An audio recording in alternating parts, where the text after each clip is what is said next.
Gavin. Hey, Louie. Ooh. What was that? Little cracking open the can. Little being classy. Oh, well, you've never done that before in your life. That's I know, rare. it's something new for you. New year, new Gavin. Okay, this is so random, but you posted about the Burger King. I know. R.I.P. R.I.P. That Burger King was very special to us. Yeah, I feel like that Burger King was the unofficial mascot of the show. If for those who don't know, there was a Burger King in Bushwick, Brooklyn that was very movie themed, like Hollywood themed. Yeah, but like Hollywood as it stopped in like 1994. Yes. So there was like a lot of like pictures of like Arnold Schwarzenegger, Whoopi Goldberg, and like Sylvester Stallone, and there were great little plaques that listed every movie a person had been in. And what was fun is you got to see some movies that were just never made that they were listed as being in at the time. I just don't know. Like, do you think that was like a franchise thing, or like was that like a Burger King special? Like, I don't know how that came together. I truly don't know, because I posted, and one of my friends who lives like in another part of Brooklyn was like, "Oh, I think ours still looks like that," and I was like, "Huh."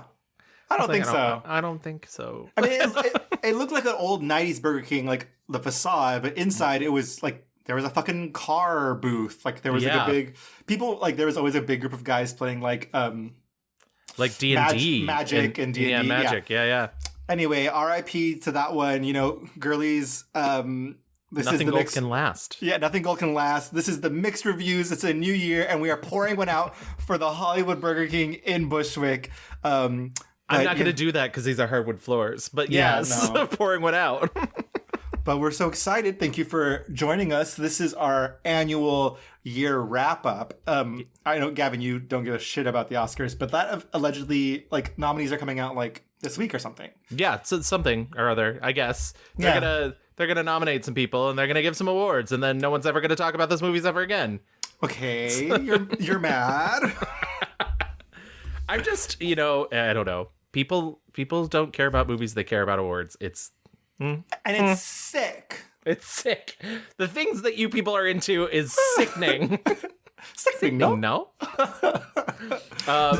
We should explain. We are a film podcast where we take a film subject such as an actor, director, or mini genre. We take a month. We watch as much as we can. We learn as much as we can. And we give it all back to you. But as Louie was saying, that's not this episode. This episode is a culmination of an entire year's worth of experience in film. In cinema. We have been watching films all year outside of the assignments for this show, mind you. So we will definitely miss some movies, but we're just like we thought we'd like take a little gander through the year, spot some little trend alerts, talk about some movies we didn't like, some movies we did like. And it should be a good time. I again, 'tis the season, our favorite season, award season.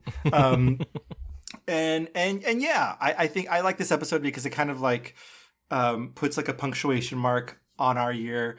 And also like, I don't know, fucking maybe take down some of those Oscar baity movies like a peg. It's like, relax, that was not as life-changing as everyone said it would be. And give everyone an opportunity to like maybe, I don't know, go back and see stuff that you missed that like really deserves attention. There's a lot. One of the great things, I'll say off the bat, is just like the diversity of movies we are getting. Stunning. Oh yeah, I'm fresh from Ireland, everyone, so excuse the accent. It's really crazy.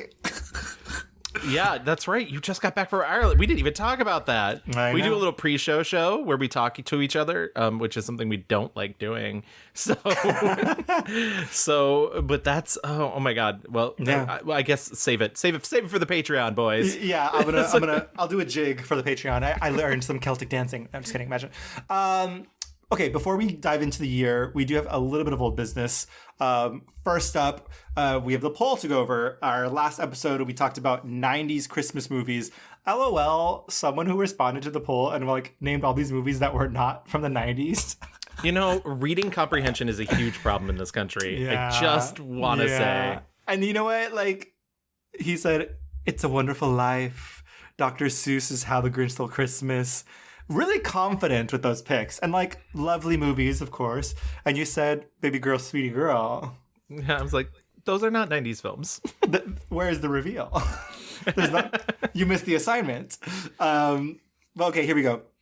The results were my pick, Mickey's Once Upon a Christmas, came out last place with 5%. The Santa Claus came in at 7%. Home Alone came in at 36%. And Gavin's pick, Batman Returns, 53%. We had a lot of people. Yes. I'm blown away. I did not expect to win this one. I thought maybe a nice second, possibly a confident third. I'm shocked that Batman Returns. But you know what? It was my 5-star review. I love that movie. I will go to the grave loving that movie. I'm not getting buried, please. I'll go to the urn loving that movie. Also, I just realized that I wrote the Canta Claus, not the Santa Claus. That's so funny. My sister clocked it. Yeah, I was gonna say lots of people responded to that. Drag me comprehension. Maybe that's why Santa Claus came in third place. I don't know. But yeah, we had people talking about the Muppets. Clayton mentioned that National Lampoon's Christmas Vacation, even though it came out in 1989 at the end of the year, should count. Nice try, Beach. Yeah, so a lot of good discourse on that. I think this shows people are very passionate about their nostalgic 90s Christmas movies, and good for them. Oh, and so many people were upset that you did not put Muppets Christmas Carol on there. I know. I also have to point that out controversially. But like, if you listen to the show, you know we love. We have nothing but good things to say. What would I have taken out? I have to put our picks because it's our fucking show. I guess the Santa Claus, maybe the Canta Claus. The Canta Claus. Can't do Claus. I see Corey's comment. Yeah, the Canta Claus. Spanish musical version. Love her. Okay, honestly, where is the Spanish musical version of Santa Claus? Let's see that. I would watch. No, I wouldn't. I hate Christmas movies. I would let you watch. Tell me about it. We also received a new 5-star review on Apple Podcasts. And if you want to go there and do that for us, we love it. This is our 97th 5-star review. And that's so close to 100. And I tried and begged in 2021 to get you guys to get us to 100. And I failed miserably. But, make my dream come true. All I want for Christmas is reviews. This one is from Bohema. And it says, Instant Listen. Gavin and Louie are putting in the work. Discovered the show during the pandemic and binged every episode. The quality has held up this entire time. Instant listen whenever it's in the feed. 5 stars. Okay, Gag, that's incredible, and thank you so much. I would like to think that the quality increased as time went on, because those first those first episodes, a little roof. Me and Gavin were finding our sea legs. But yeah, thank you so much, and we're glad that we were part of your pandemic escape, give you something to do, keep you feeling normal and good. Yeah, that's amazing. Thank you so much. And as for our Patreon bonus tier levels, my good friend Tim has now joined us on Patreon as an all-star supporter. Thank you so much, Tim. Thank you, Tim. So happy to have you here on the Patreon. You can actually see us and see that I'm like kind of dancing for you. She's a dancing diva. Animala dance. And also, one last thing, and we will get into the episode. We are a proud member of the Glitterjaw Queer Podcast Collective. That was one of the beautiful things that happened to us in 2023. We are continuing with it in 2024. We love those people. They're amazing. Why did I turn into Trump? Lots of people are saying. Oh, God, Gavin, I hate it. I hate it. Yeah, they welcomed us with open arms, and it's been such a lovely time. So go listen to their roster of shows. Anywhere from Skreonk, a Godzilla movie marathon podcast, to Are You My Mother, hosted by our good friend David, and many, many more. I mean, there's a Star Wars podcast, there's a Spider-Man podcast. It's just everything that you could ever want. Mandy Moore. Anything you can want. It's over there on the Glitterjaw Podcast Network. Yeah, we love them so much. Okay, Gavin, enough. Let's get into this episode. When you think about film and movies this year or this last year, 2023, what comes to your mind? Like what things stand out to you? Aging, lack of sleep. Yes, of course. What does stand out to me? It's such an interesting. I mean, I think the big headline of the entire year was strikes, was unions, and people really putting their collective power towards getting a fairer deal. Yeah. And I know that happens way late in the year, but to me, that is really what loomed over the first half of the year. You know, in the like third quarter of the year, it was all anybody could talk about. When are our TV shows going to come back? When are our movies going to come back? Yeah. And this last part of the year, post strike and post getting a deal, when all the things that were delayed during the strike are going to start coming out now at the beginning of 2024. Yeah, there's a lot of movies that people were anticipating and hoping to see last year that got shuffled away. Challengers, the second Dune movie. I just saw the trailer for Challengers again today, and I'm like, oh my God. Bisexual chaos magic, Gavin. It's here, baby. And I will say, like, got shuttled for good reasons. And that's just want to reiterate that we 100% supported the strike. And like, yes.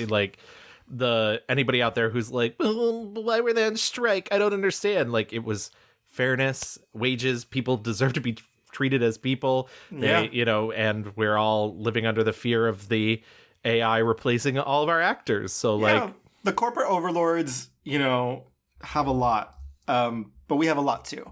And so, absolute solidarity to all the workers who make up the great, not only the American film industry, but like the film industry worldwide. Every worker, all of our work has value, and we need to protect that. That's definitely something that was a big, big deal. I just kept thinking about like, number one, weird year for obviously like superhero movies that usually are like dominating every year for the last 5 years. Very fucking weird year, I'll tell you that. I finally saw The Flash and I was like, what? Our annual Ugly Gowns Award. Just ugly. I mean, I think that one actually goes to Ant-Man, Quantumania. That was just vile. I mean, not vile is the wrong word, but like I was like, what am I watching? Everything looks so ugly. It's so bad. Yeah. And also like nothing, the status quo, like nothing happened, nothing changed, nothing happens. I did finally watch Blue Beetle and I was like, actually, you know what? I fuck with Blue Beetle. Yeah. It's actually a lot of fun. Is it new? No. But it's done very, very well. And I think the specificity and like really diving into like the Mexican-American culture of it all, like really worked. Incorporating the family like was really fun. And, I was like, okay, great. Nothing new, but in a year full of like kind of like, our superhero movie is going to be okay. Like, Blue Beetle was like actually very decently done. I have to agree. I mean, there were definitely some things. Listen, like you said, it didn't reinvent the wheel. Much like RuPaul says, though, you don't have to reinvent the wheel. Yeah. And as long as you're rolling, babe. Exactly. And I did like some of the humor. I was like, this is a little annoying, but there was some really beautiful stuff. And I mean, I think there's a shot with. I don't want to spoil anything, but there's a shot set in a possible afterlife, and there's all these candles, and I was like, this is maybe one of the most stunning images I've ever seen in a superhero movie. Yeah, I think a lot of the family stuff was earned. Yeah. And it was surprisingly emotional. Hi. Dude, no worries. Just take your time. Thanks, Jenny. You gotta force it to come out. What do you... Hi.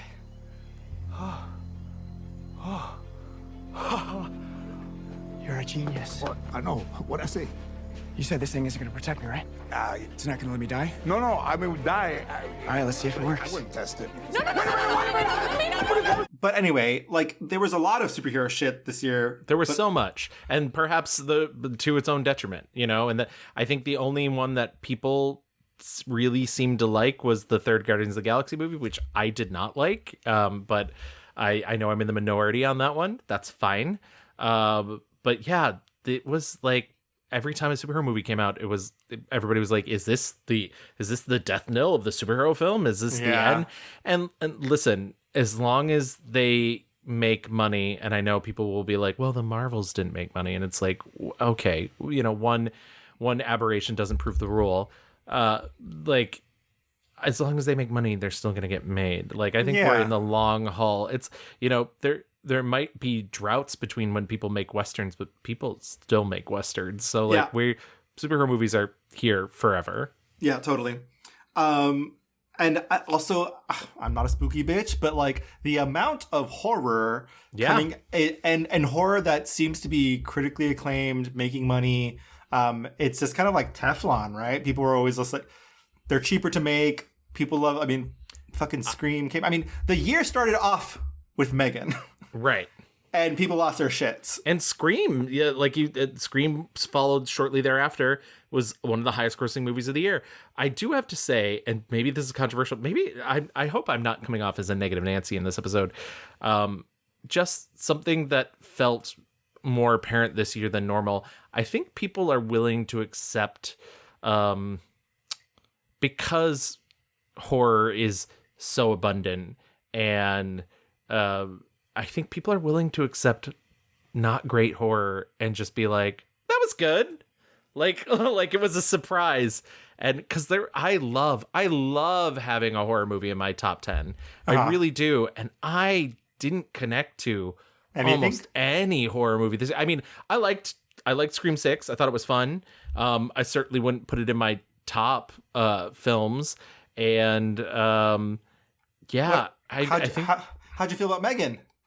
I didn't like it. You didn't like it? No, yeah. I thought it was very basic. I thought there was some really funny stuff in it. I thought, but tonally, it was so, like, it really needed to decide if it wanted to commit more to being a comedy or more to being a horror movie. Because you can be a horror comedy, that's fine, but you need to find a way to, like, strike the balance. And it just kept leaning back. It was like a seesaw for me. It kept leaning back and forth into the stuff, and I was like, what am I getting out of this? And I didn't see the gory cut or whatever, and maybe that would have changed things for me. There's like an unrated cut that they put on Peacock that has more violence, but I'm not one of the people that watch horror movies for violence, so I doubt that would have changed a ton for me. But I don't know. And then when I got to the end, I was like, that's it, girl.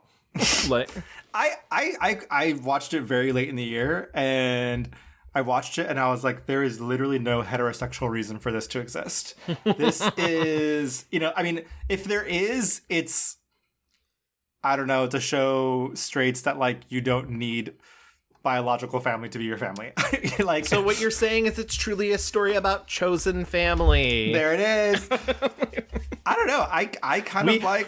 We as psycho robots get to choose the people we want to be family. Exactly. I didn't realize how ridiculous it was going to be.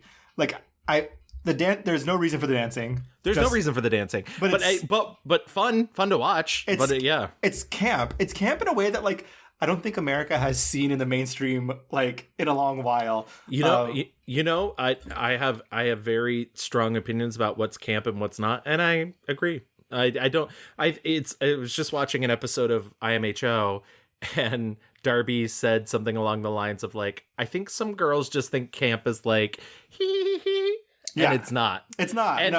And for those of you listening to the podcast, unfortunately, you'll have to go to the Patreon to see what we're talking about.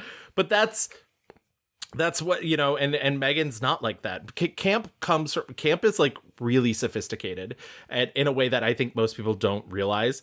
Camp comes from the ability to really play something as straight as possible, but still manage to get the humor out of it.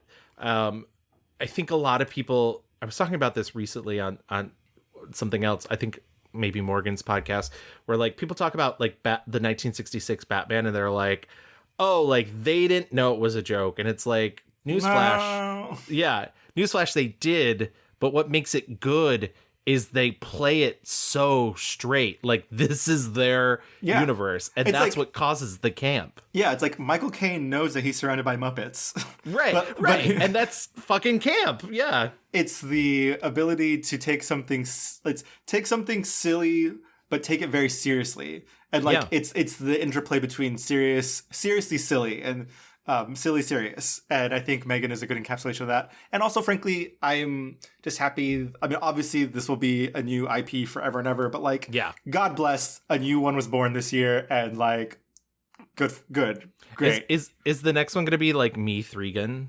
Maybe it'll be Morgan with the Arza 4. Oh.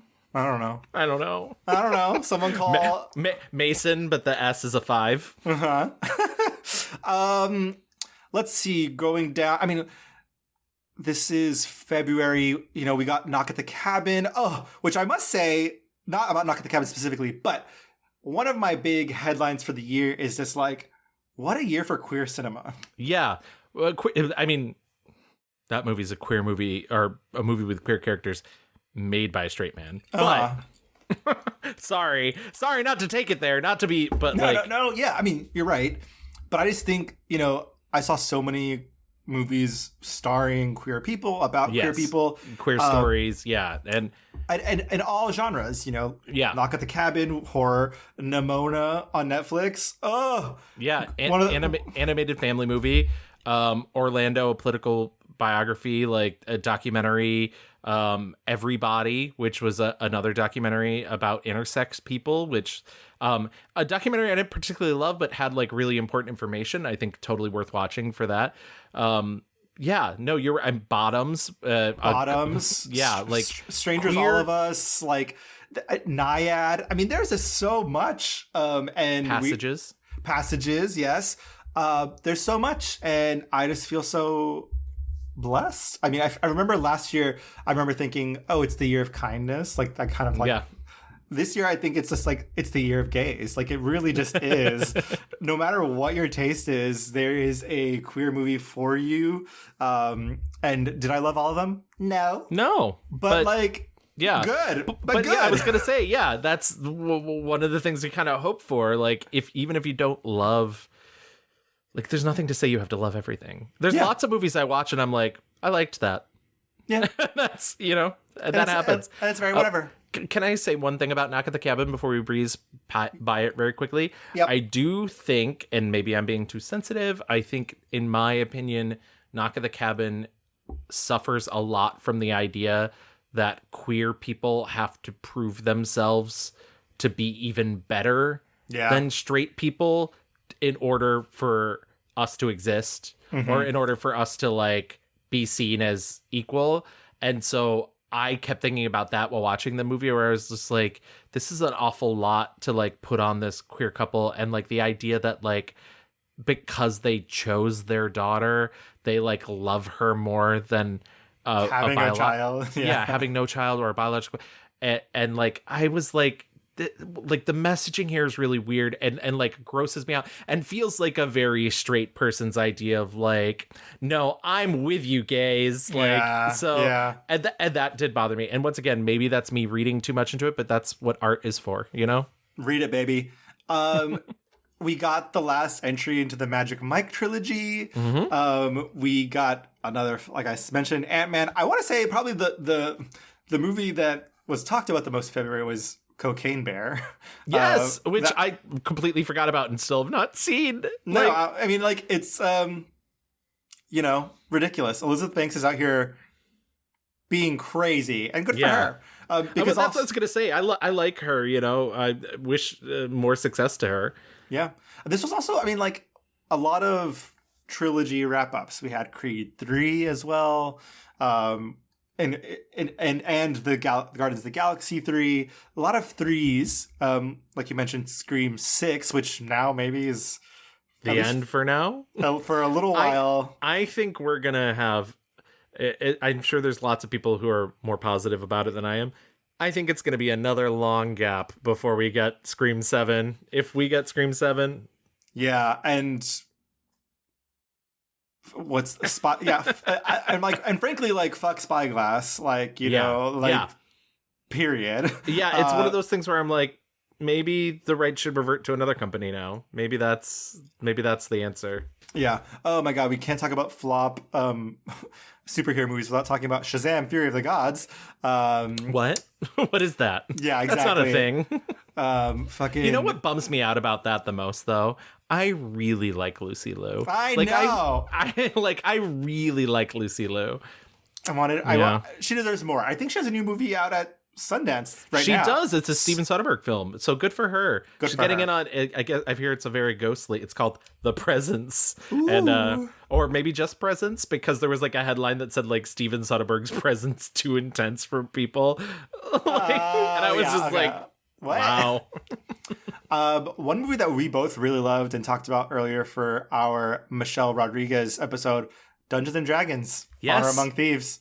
And like that's almost like that's I'm at the risk of like being like ruining what I just said about camp. Like a lot of that is camp. A lot of because it was people playing it straight into a ridiculous world. Maybe not.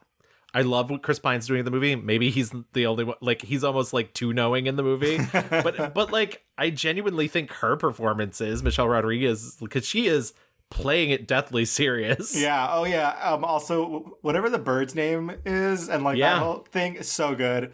But what a funny movie. It's funny. I was talking to our friend Christy, her husband Zach. I had lunch with them shortly after seeing it the first time, and he's a huge D&D player. And I was like, well, what did you think about the movie? And he's like, I think it's like watching a great D&D campaign. Is that great for movies? I don't know. But I was like, yeah, that's kind of what it was like. It's weird to watch a movie that's clearly that expensive that feels like a hangout. Yeah, yeah. It felt like a very good Saturday morning cartoon. Yeah. You know, and what a great vibe to catch. Where once were contenders, now are befrienders. Let's celebrate lasses, celebrate lasses, celebrate lasses, celebrate lasses. What's going on? My foot is stuck. Concentrate. Braid. What madness is this?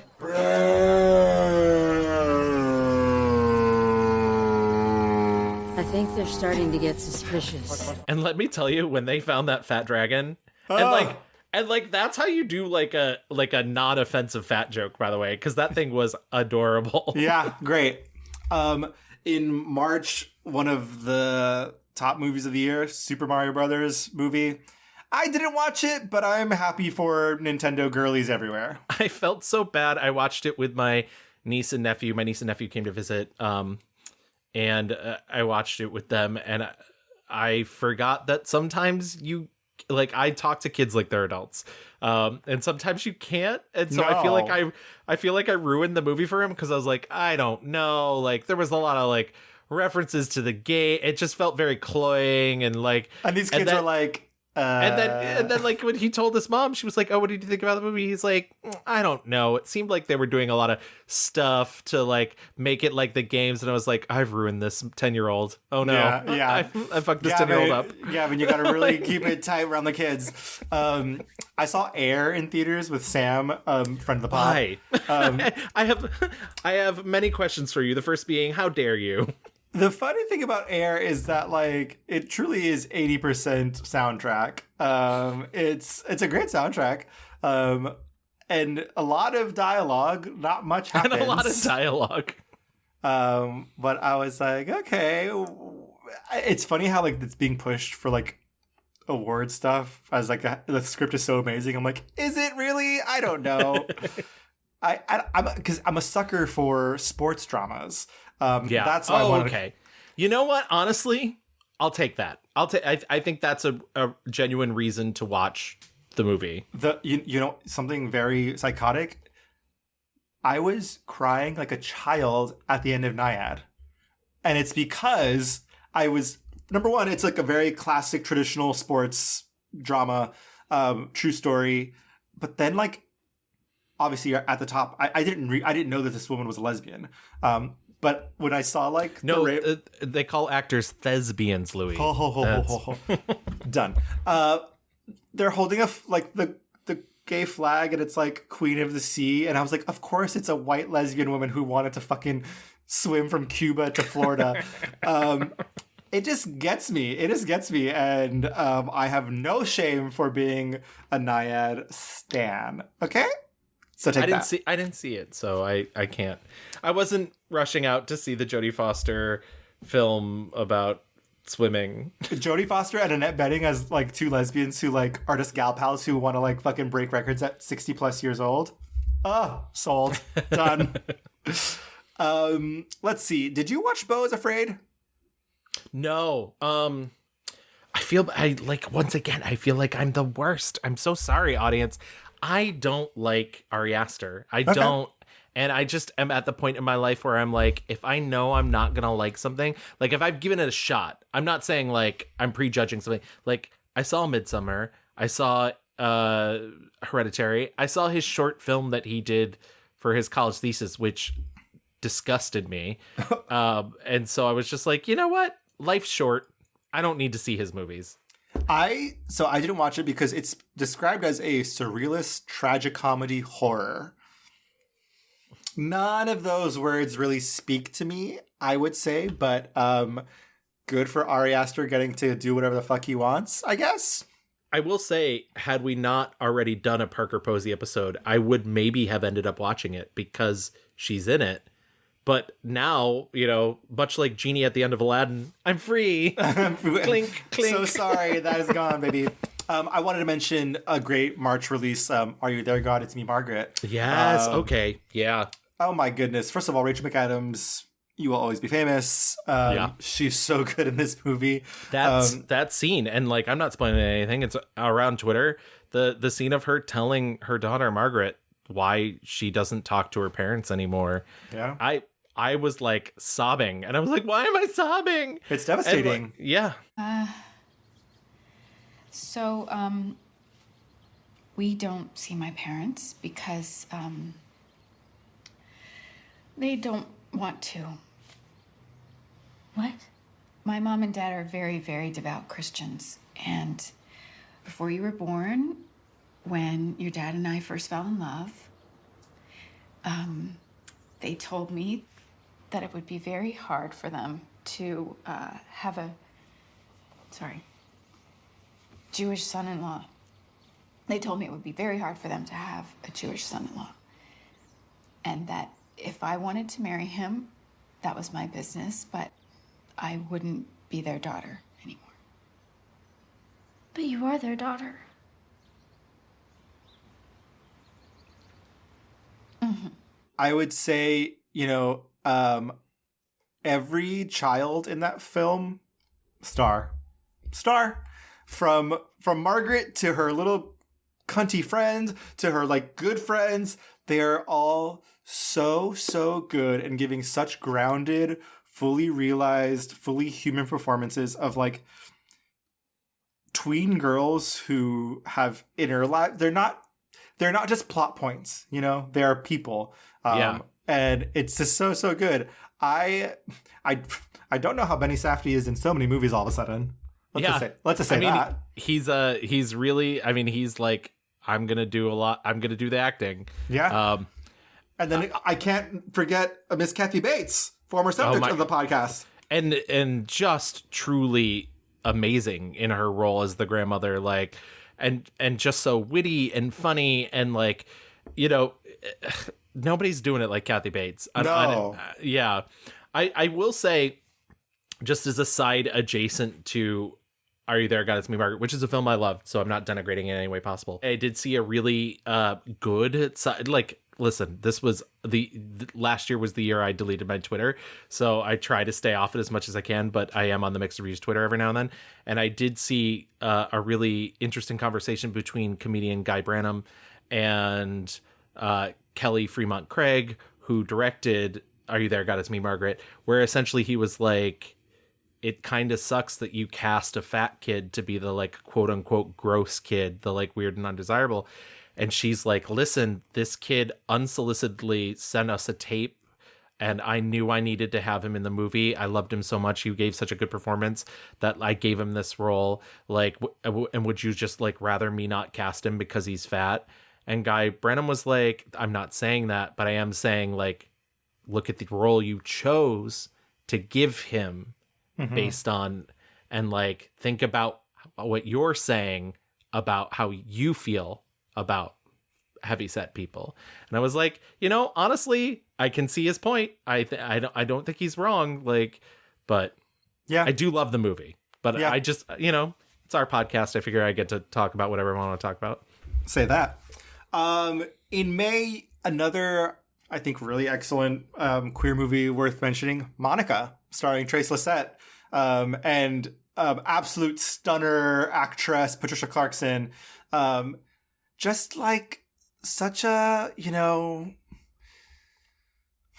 good, I mean, a vibey movie for sure. Yeah, a quiet, thoughtful, paced, like kind of a, I don't want to say like languid implies bad, but not bad. I as an editor was like, I could maybe cut 20 minutes out of this, but I really liked it. I love Trace Lysette's performance in it. Patricia Clarkson gives like a hard to watch at points performance. Patricia Clarkson has dementia, right? Like she's Yeah. So she's slowly, you know, this degenerative disease is making her mind, you know, deteriorate. And her daughter, just for people who don't know what Monica's about, is trans. And yeah, her daughter is trans, and she's come back home kind of in a downbeat way to like see her before she passes, and agrees to kind of be a caretaker for her. But not the premise, but the idea is that like the mother does not know that this is her child. Yes. They purposely don't tell her. And the struggle and strife that ensues with Monica trying to live her life and but also, you know, be part of the family. She reconnects with her brother who hasn't seen her since she transitioned. Beautiful performances all around. Yeah. And Trace Lysette, like, really, she's a fucking star. Oh, and my hopefully God. gets cast in many more things. And like, this was a passion project of hers. I think she spent over 2 years trying to get it made. And yeah, I mean, like, she was a star, you know, since her pageant days. In Hustlers, she has like maybe 5 lines. I And forgot she's in Hustlers. Yeah, there's so many she- people in Hustlers. Yeah, she's so amazing. Monica's come to help us. What are you doing? I told you I don't want anybody from hospice. No, she's not from hospice. It's okay. Brendan, I'm not dying, Laura. I know. Okay, I know. It's okay. It's okay. I don't need any help. No. You know I can do things on my own, by myself. You know that. And I am Letty. Yeah. Did you watch The fucking Little Mermaid? No, I didn't. Sorry. I'm sure it was fine. I wasn't avoiding it. It just wasn't high on my list. I saw it and I did not like it. I'm sorry. Lin-Manuel Miranda, you'll pay for your sins. I also think... I bind you, Lynn. I bind you Yes. from doing harm to yourself and others. and this nation. I think Haley Bailey? I think it's Holly Bailey. I think it's Holly Bailey. She is a star, but I don't know if she Haley like... Bailey. Sorry.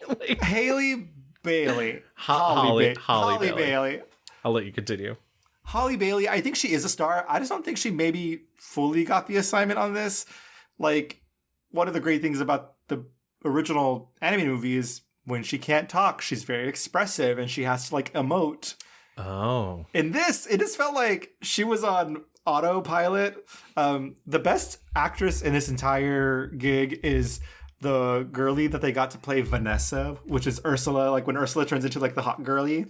Yeah. She was giving a performance. She was eating them all up. I've heard that as much as we love Melissa McCarthy, we did an entire episode on her. You can feel free to go back and listen to that. It was I fine. heard that she was one of the weaker links of it too. I heard that she just really wasn't giving it.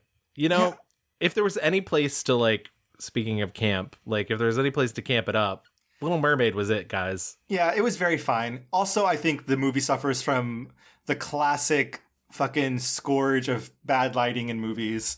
Yeah. Also, well, I don't want to look at real fish. Real fish are gross. They are gross. In June, we got Spider-Man Across the Spider-Verse. I will say I enjoyed it, but that is not a complete movie, is what I would say. Thank you. Listen, I know part 1 was on the advertisements for it, but even when I went to see it, I went to Alamo Drafthouse to see it during a showing where it's one of their not rowdy screenings, but screenings where they do allow like because it's kids and you have to accept that.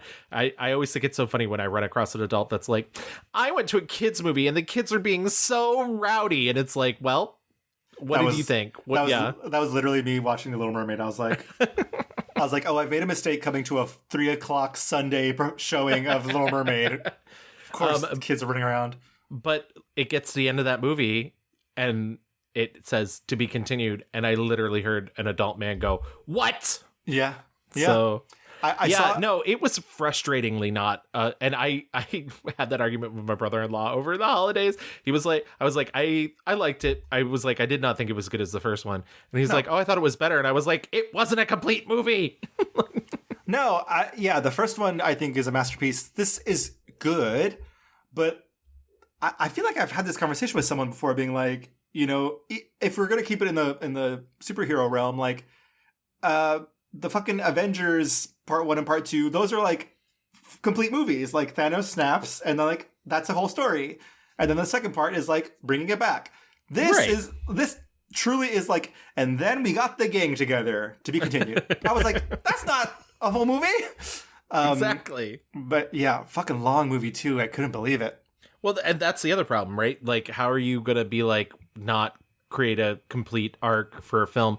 And listen, there were other movies that, like Mission Impossible, Dead Reckoning Part 1, which I guess it's no longer Part 1, it's just called Dead Reckoning, is a complete narrative. It doesn't achieve the ultimate end goal, which is this dissolution of this evil AI but like it ends in a place where you're like, wow, I watched an arc. Yeah, exactly. Going smaller, Past Lives comes out in June, which everyone was really lit for. I think there's a lot of people who still are like on the Past Lives train. Where do you fall on Past Lives? I liked it. It didn't blow me away. And I like weirdly, like, it's difficult to talk about, I think, because it is such a clearly personal story. Sure. And I don't think it's like really, I've heard some people describe it as like a story about a woman reacquainting herself with a lost love. I don't think that's right. I don't think that's what it's about. Like, but I do think you have strong emotions that you feel about people that change over time. And I do think that's a very real thing. And I also think that like culturally she experienced something very different, and that changed for her and everything. I guess we should explain that to people. Past Lives. Greta Lee is a woman who, as a little girl, she grew up in Korea. When she's around, 7 to 12-ish, her and her family moved to Canada.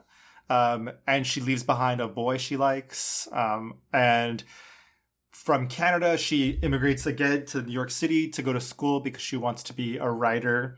While she's in school in New York, she gets a Facebook message from the boy that she, had this relationship with. He's now a young adult man, and they kind of have a flirtation over the internet.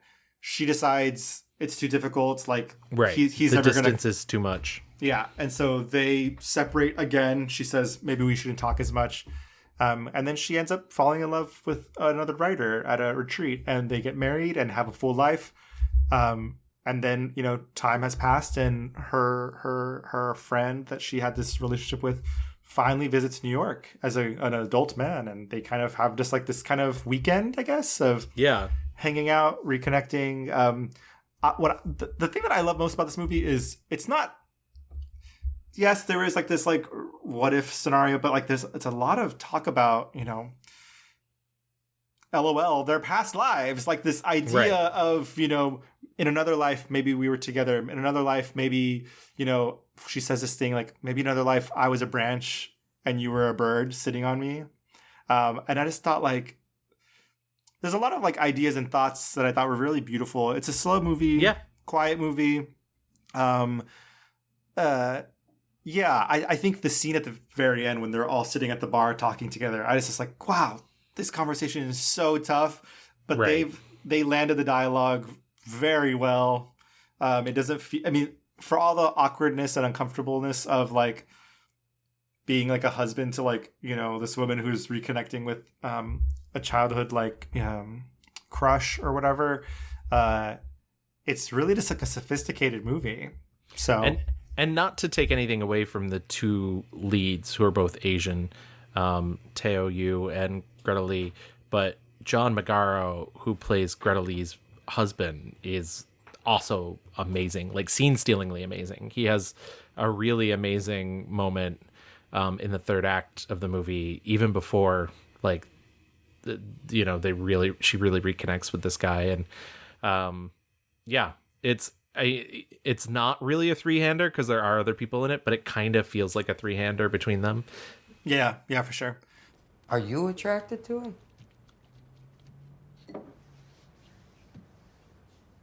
I don't think so. I don't know. I mean, I don't think so.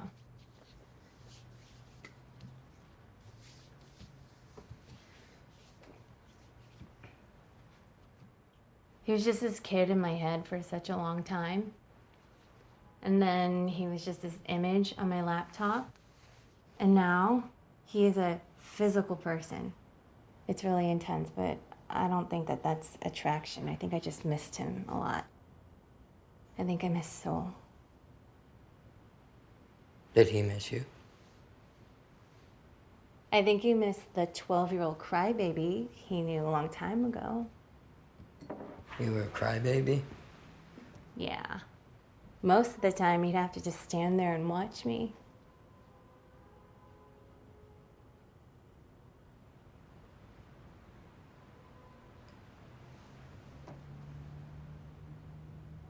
When is he leaving again? I saw Asteroid City, and I like come and go with Wes Anderson. This movie, I was just like, oh, do you like yourself? Do you love being Wes Anderson? Do you love like cinema and film? Is everything you make so important? First of all, I'm with you, and so I think this is going to upset maybe some of the cinephiles in the audience. I know so many people who think Asteroid City is really deep, and I don't. I think it's all very surface, and I think if you bring yourself to whatever art there is, that's a given. When you have to, like, I've seen people bend over backwards to be like, it's so deep, like you can't wake up if you don't fall asleep. Oh my God, the meaning. And it's like, no, babes, no. It's like, it's just all like, he is so seemingly closed off from, so sheltered from everything in himself, and it just comes across on screen. And like, yeah, I love his like Rube Goldberg-y type designs and whatnot. Like, that's interesting to me. I know that he loves Jacques Tati. Like, I can see it on the screen, but like, I just found it so hollow and so uninteresting. And like, just especially like picking a specific time period like that, like the 1950s, like post-war, using Edward Norton as this like Tennessee Williams type character, and not putting in any sort of nuance from that time period, not giving us like anything that has to do with anything that occurred, then the like post-war malaise and the like, none of it just didn't do anything for me. I don't know. Yeah, I felt like an exercise in like insufferability. Like, it's just just far too much. And I don't care. Yeah. Like, if film snobs, go have fun, with this movie. And that's fine. When, once again, I feel like I'm getting to the age where I'm just like, yeah, I've given you enough shots. Like, I don't like... Yeah. I loved The Blackening, which we talked about in our slasher films. No Hard Feelings, which got Jennifer Lawrence. Yeah. Yes. Love her so much. Guess what I saw, Gavin? What did you see? Ruby Gillman, Teenage Kraken. Oh, did you? I did not. But hey, for our former subject Jane Fonda is in that movie, so someone had to watch the movie, Gavin. Okay, someone had to. We're getting into July, September. My goodness, I'm not going to. We're not going to talk about this movie a lot, but like, The Sound of Freedom is probably one of the worst things you could do with this art of filmmaking. I didn't watch it, but it is morally bankrupt.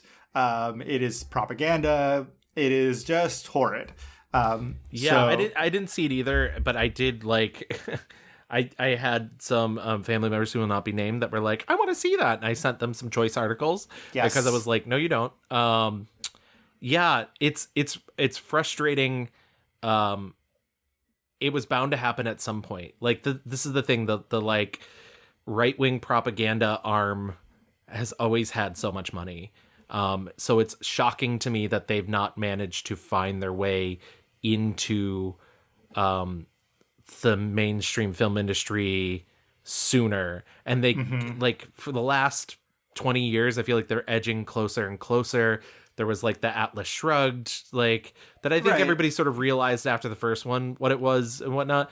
But like this is a gross new level of just like fear mongering, spreading like patent lies and it's giving credibility to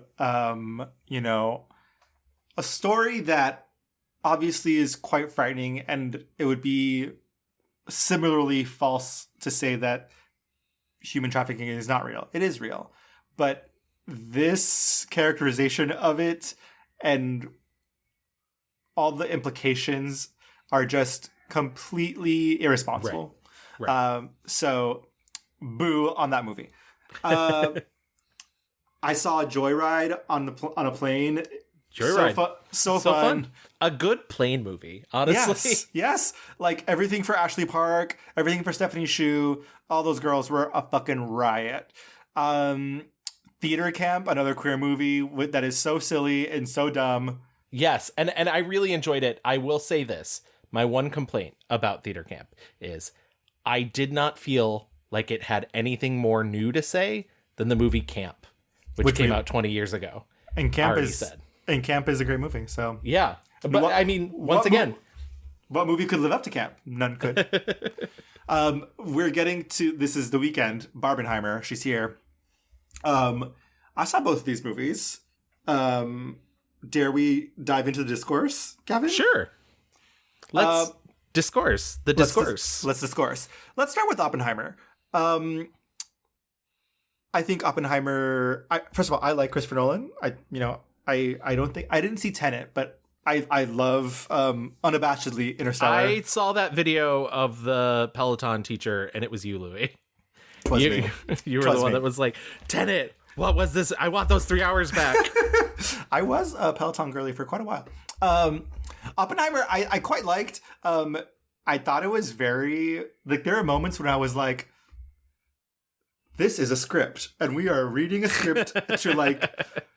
And I think it's because some of the dialogue is, there's so much exposition that they have to get through, right? Because it's such a very complicated subject. And I was like, humans don't talk this way, but at work. All those actors, I have nothing bad to say about them, but I think it is a little bit funny that I'm like, these are the girlies that like we're really talking about for awards. Again, I love Emily Blunt, Cillian Murphy, but I think, Christopher Nolan and pulling off that movie is a lot more impressive than Robert Downey Jr. like yelling, Fair. But I do think it's a very big movie. It's a beautiful movie. It's a very complicated subject that they're able to, put together in a package. I will say, didn't feel long. I got right through her. I was like, wow, this is very interesting. So yeah, I think I'm a little cooler on it than most people, but like I did love like at the end fucking Rami Malek being like, here are my 2 lines to fuck Robert Downey Jr. I was like, work. Love it. Yeah, interesting movie. What do you think about it? I didn't see it. You didn't see Oppenheimer? No. Wow.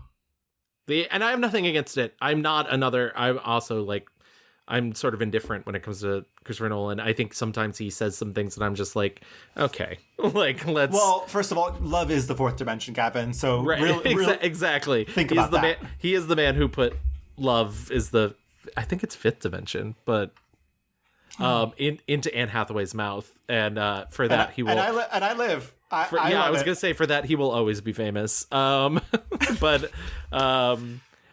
But yeah, no, I just never got around to. I just kept. I know a lot of people loved it. I just kept being like, that's awfully long time for me to watch that movie. I will say, if you're afraid of the length, it doesn't feel like, like, oh god, it's still fucking going, because it is very well paced. I think all the actors do a good job. I think Christopher Nolan has enough style that like it feels like there's interesting choices. People were like weirded out by some of like the sex scene stuff. Like, grow the fuck up, okay? Like, yeah, exactly. People have sex, whatever. Yeah, and like it's called style. Like, this is not reality. Right. He's making a movie, babes. It's so funny when you listen to him talk. Like, it's always like, why isn't Christopher Nolan making more things like the Quay brothers or like John Svankmajer? Like, he makes these very like kind of mainstreamy movies for being such a weird guy. And listen, I feel like he's also been a really class act on this press tour that I'm sure he didn't want to do because he does not like doing them. But like, even, like Spike Lee bringing up like, it would have been nice to see something from the Japanese point of view of all the people that died from the atomic bomb. Yeah. And Christopher Nolan being like, yeah, you know what? He has a point. And like, it's not in the movie. Like, yeah. I mean, it's Christopher Nolan likes making ambitious movies about big ideas and like zeroing them in on like humans. And so like with this, like Cillian Murphy, and you see like this genius going through it because of, this thing he's made.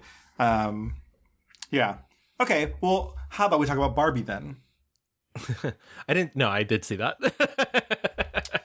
I saw Barbie. First of all, I think there was no purer joy than seeing Barbie in the theater with other people who were so excited to see it. Whether you like the movie or not, there is always something about going into a theater with like a big group of people and like experiencing it together. That's just fucking fun. People dressing up, like, I live. And there was even like I'd forgotten about that. That's a good point. There were like gaggles of people dressed up at the screening. I went with my good friends Nicole and Alex, and we had a blast. So yeah, I remember thinking like I had a great experience in the theater that I feel better about than the actual movie, is what I'll say. I think the movie is gorgeous. Production design, gorgeous. I love a good musical moment. Unfortunately, I think in the end, I fall more on like, I think Ken's story was more interesting. I agree with you. And I just wanted to stop you briefly. Can we stop pretending I'm Just Ken is a good song?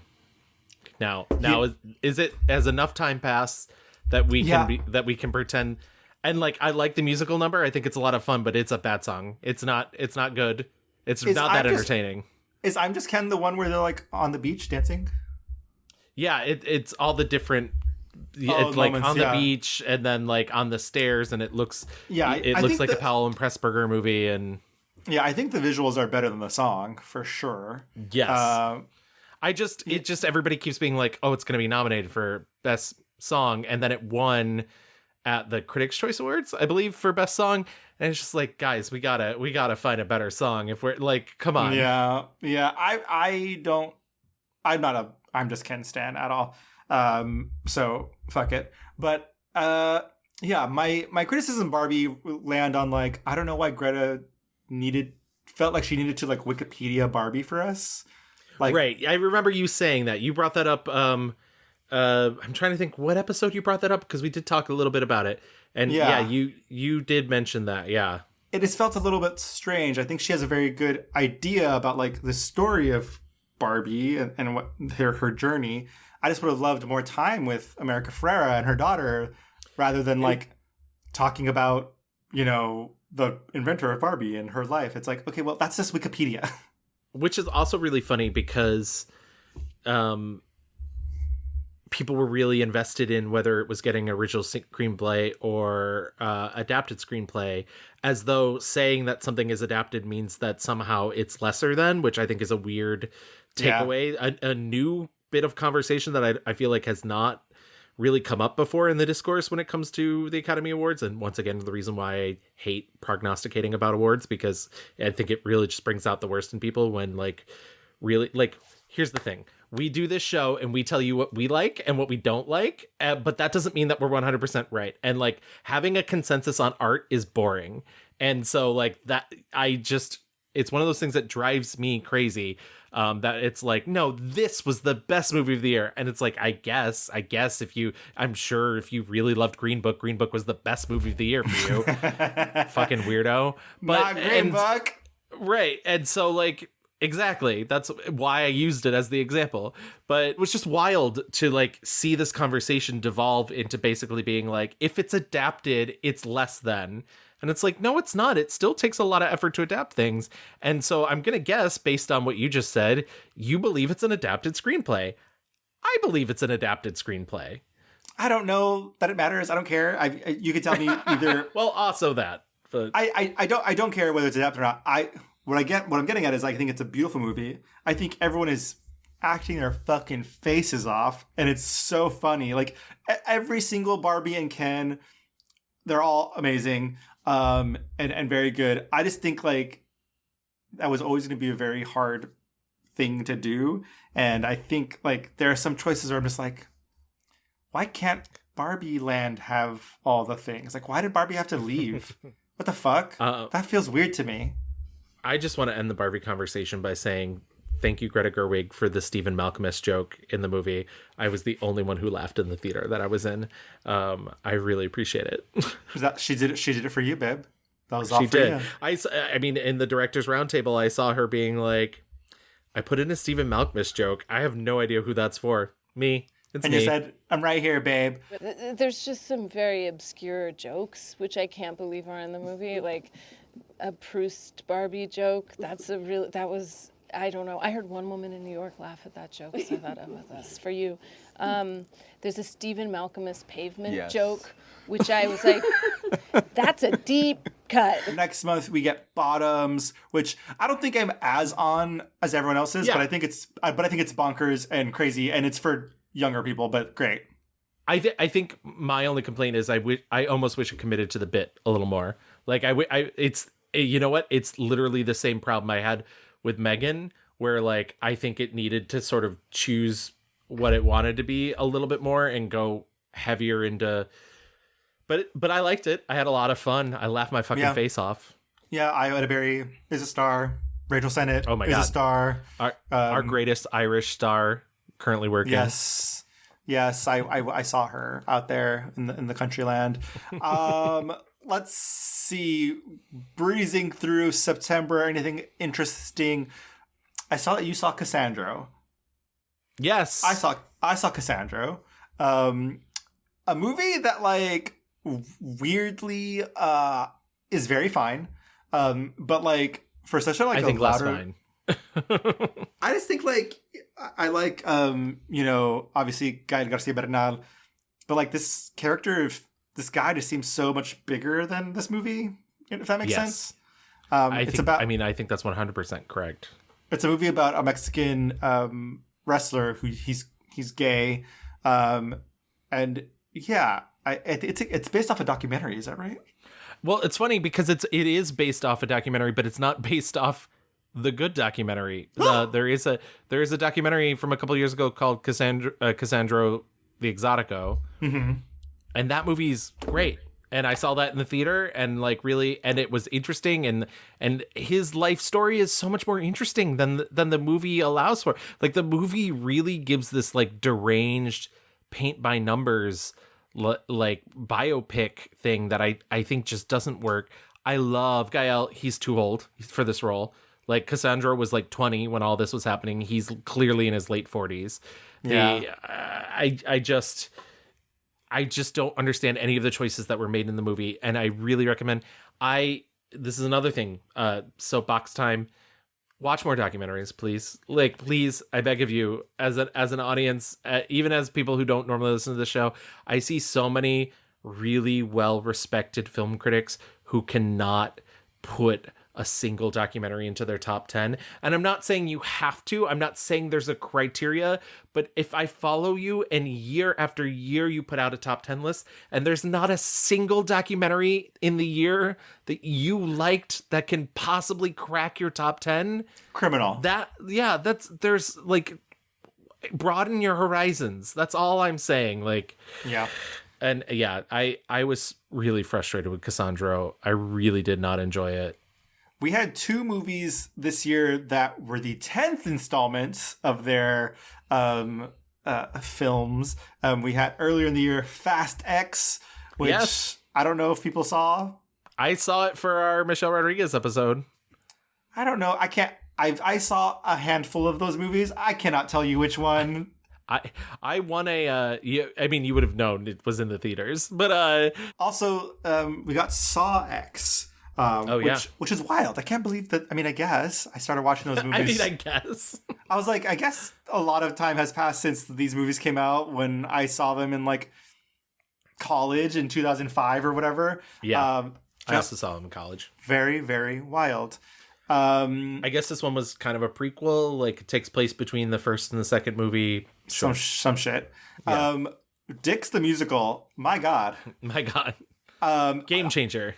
I know some people love this movie. I really liked it, so not for me. Listen, not everything's for everybody, Yeah, Brooklyn comedy is a scourge, and see, I don't think it's just Brooklyn comedy. It is Brooklyn comedy. There is much more like Dime Square type shit out there that like is not worth your time.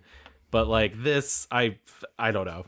The best part of this movie, Megan Thee Stallion. She's so good. Yes, she's great. Yeah. Talk about stars. I thought you were gonna say Megan Mullally, who I also thought was really great in it. Yeah, sometimes she's doing too much, but yeah. I think we're now in October. Must be said, the Taylor Swift documentary. We had two of the most famous women on the planet, Beyonce and Taylor Swift, not only put on the biggest shows on the planet, but put them into movie theaters for people to see. I would argue that the Taylor Swift movie is it's just a concert. It's just a concert. There's no, she's not talking about the process. She's not giving us anything. It's just the show, and the show's good. So whatever. Renaissance was like Beyonce had a script, babe. She fucking wrote her dialogue. She had an arc. She showed us going home. I think both are great. Both of those women are great. God bless. I will take all of the pop girly content from both Taylor Swift and Beyonce. Love them both. I didn't see either of them because nobody invited me to go see them. So, wow, Gavin, really throwing the guilt on thick, huh? Yeah, just saying. Like, I sat home and just twiddled my thumbs. Just saying. I'm fun, damn it. You like I'm fun. You softly singing to yourself. You won't break my soul. Yeah. While a single tear drops. Just a single tear, exactly. And then turns to dust on my skin because I'm that evil. Also in October, a big movie, Killers of the Flower Moon. Martin Scorsese, another 3-hour epic. Yeah, he's on my shirt. There he is. Daddy. Film daddy. What'd you think about this movie? I loved it. I really did love it. And I want to preface that by saying I totally understand the criticisms that are coming from the Indigenous community. I'm sure it's a very difficult watch, and I'm sure like it's not a great feeling to watch, to feel re-victimized by the content on screen. And yeah, I don't know. I thought it was really brilliant. I think he does a really good job of conveying a really complicated story in which all the white people are bad. And I think if you walk away thinking that the white people in this movie are in any way good, you're fucked up. Yeah, exactly. And I don't know. It's I think there's a lot of the conversation about what is this really Martin Scorsese's story to tell. I think if you've seen it and you see the ending, I think he's acknowledging that that was a gag. It was a gag. Yeah, that he's unsure if it's his story to tell, and does this just become white entertainment? But it's a complicated question. But it gets back to like the question you brought up with Guy Branum and the director of Are You There, Margaret? Are You There, God, It's Me, Margaret? Like, you know, is it better that the story's not told at all? Right. And like half of me fully understands and truly, and the other half of me like hates that argument as well, because it's like, but like, we're so broken that there should be an indigenous filmmaker who could make this movie and get that amount of money from Apple, and like it's frustrating that they can't. And like, right. I mean, but like I was thinking about this today. I watched American Fiction today, and I was thinking about, you know, the conversation inevitably comes up of like, you know, representation of you know, Black people in media for such a long time was just like slavery, rappers, thugs. Right. I think about, you know, representation of like Latinos in film, and like, and almost every single like working actor from the time says like, bitch, I had to put food on the table. Right. Like there is, so I understand all these arguments, and I obviously sympathize, and all those things should be true. Yes. But also like the reality is these actors, you know, are doing what they have to do to get out there and work and, you know, climb that ladder, right? And I mean, in the offshoot of that conversation, all the stuff that went down with Taraji P. Henson this year surrounding The Color Purple, and how like she like is seriously considering giving up acting because she's been in this business for so long. She's not being paid her due, and and just like the other stars of the movie, like not getting the treatment they deserve. And I know there are people out there that are like, well, why do they need a driver? And it's like, it's a liability. Like I don't understand how simple things of asking, you know, to receive the treatment that you deserve gets people so riled up, right? In opposition. If Warner Brothers could pay for Margot Robbie to get a driver to set on Barbie, right, Warner Brothers can pay for Taraji P. Henson to get a driver to set. Period. And yeah, but I mean, but it's all a system. It's all a system of inequality. And like, I'm very happy that Martin Scorsese made this movie, and I think it's a really beautiful film.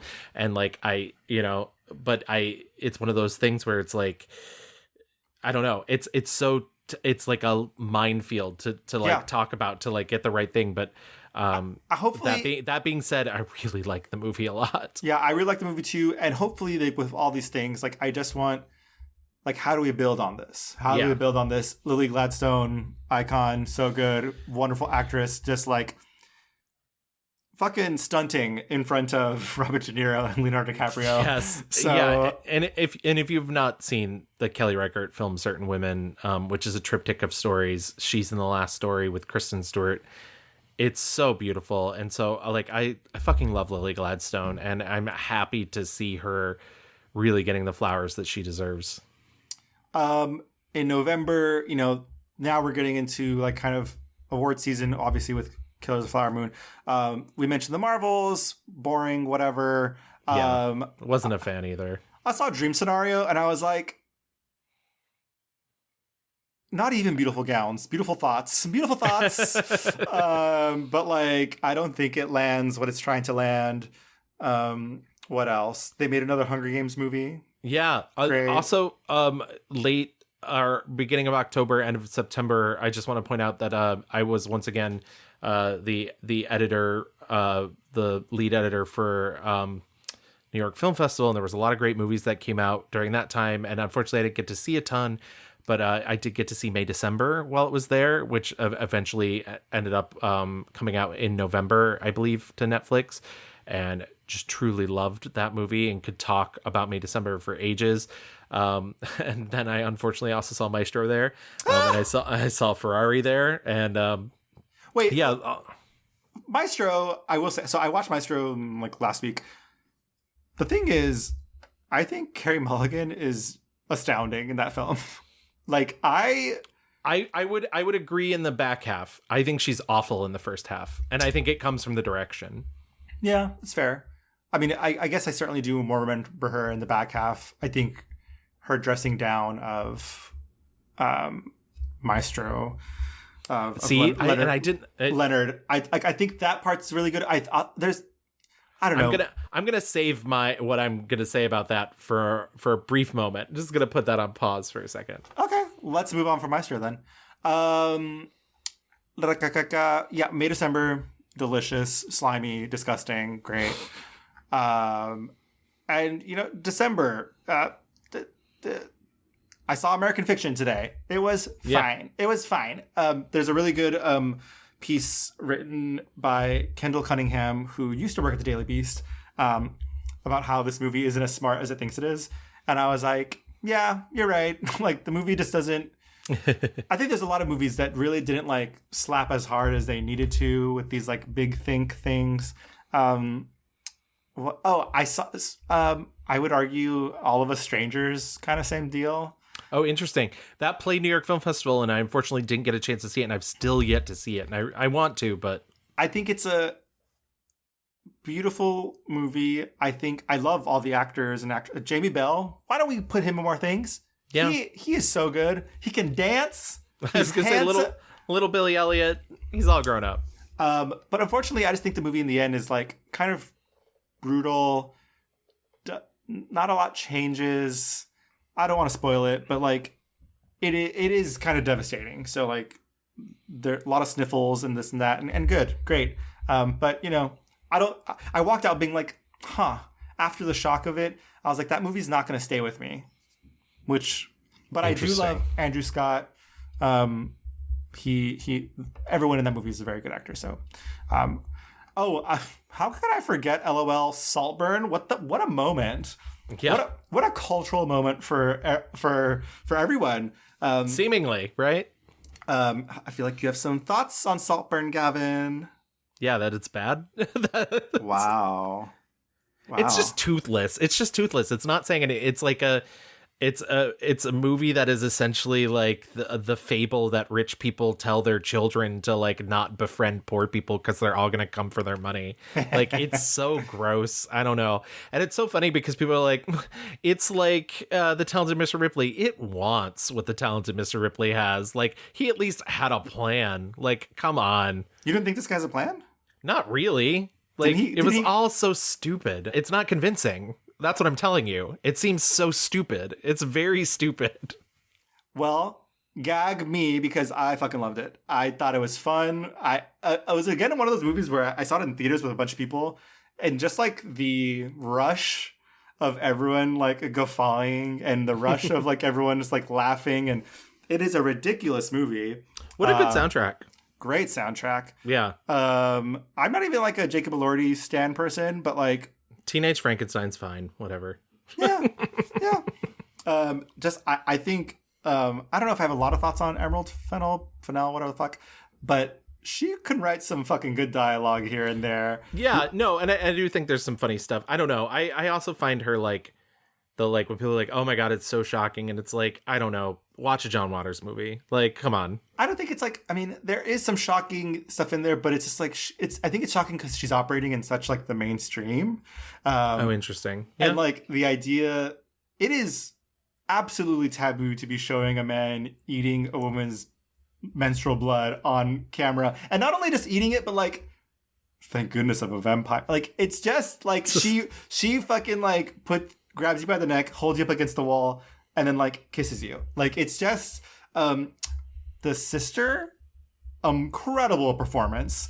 Yeah, speaking of Carey Mulligan, I truly like, I walked away from this movie being like, why doesn't, like, they could easily do like Ab Fab with Carey Mulligan and Rosamund Pike. I was like literally Carey Mulligan's just doing Adina Monsoon. Like, I was like, I think, like, whether you like this movie or not, I think it is a I like that people are able to like dive into it and grab out like, oh, this is dumb, or like, oh, this was profound, or whatever. There's just a lot to like chew on. Yes. And I like that because sometimes you like I walked away from All of Us Strangers and I was like, okay. You know, it's one thing. This movie seems to be like a lot of things. And I will say, after I got out of that theater, I said, I want to go be gay and do crime. So, yeah. It's just slightly bad form, that's all. What's bad form? What do you think?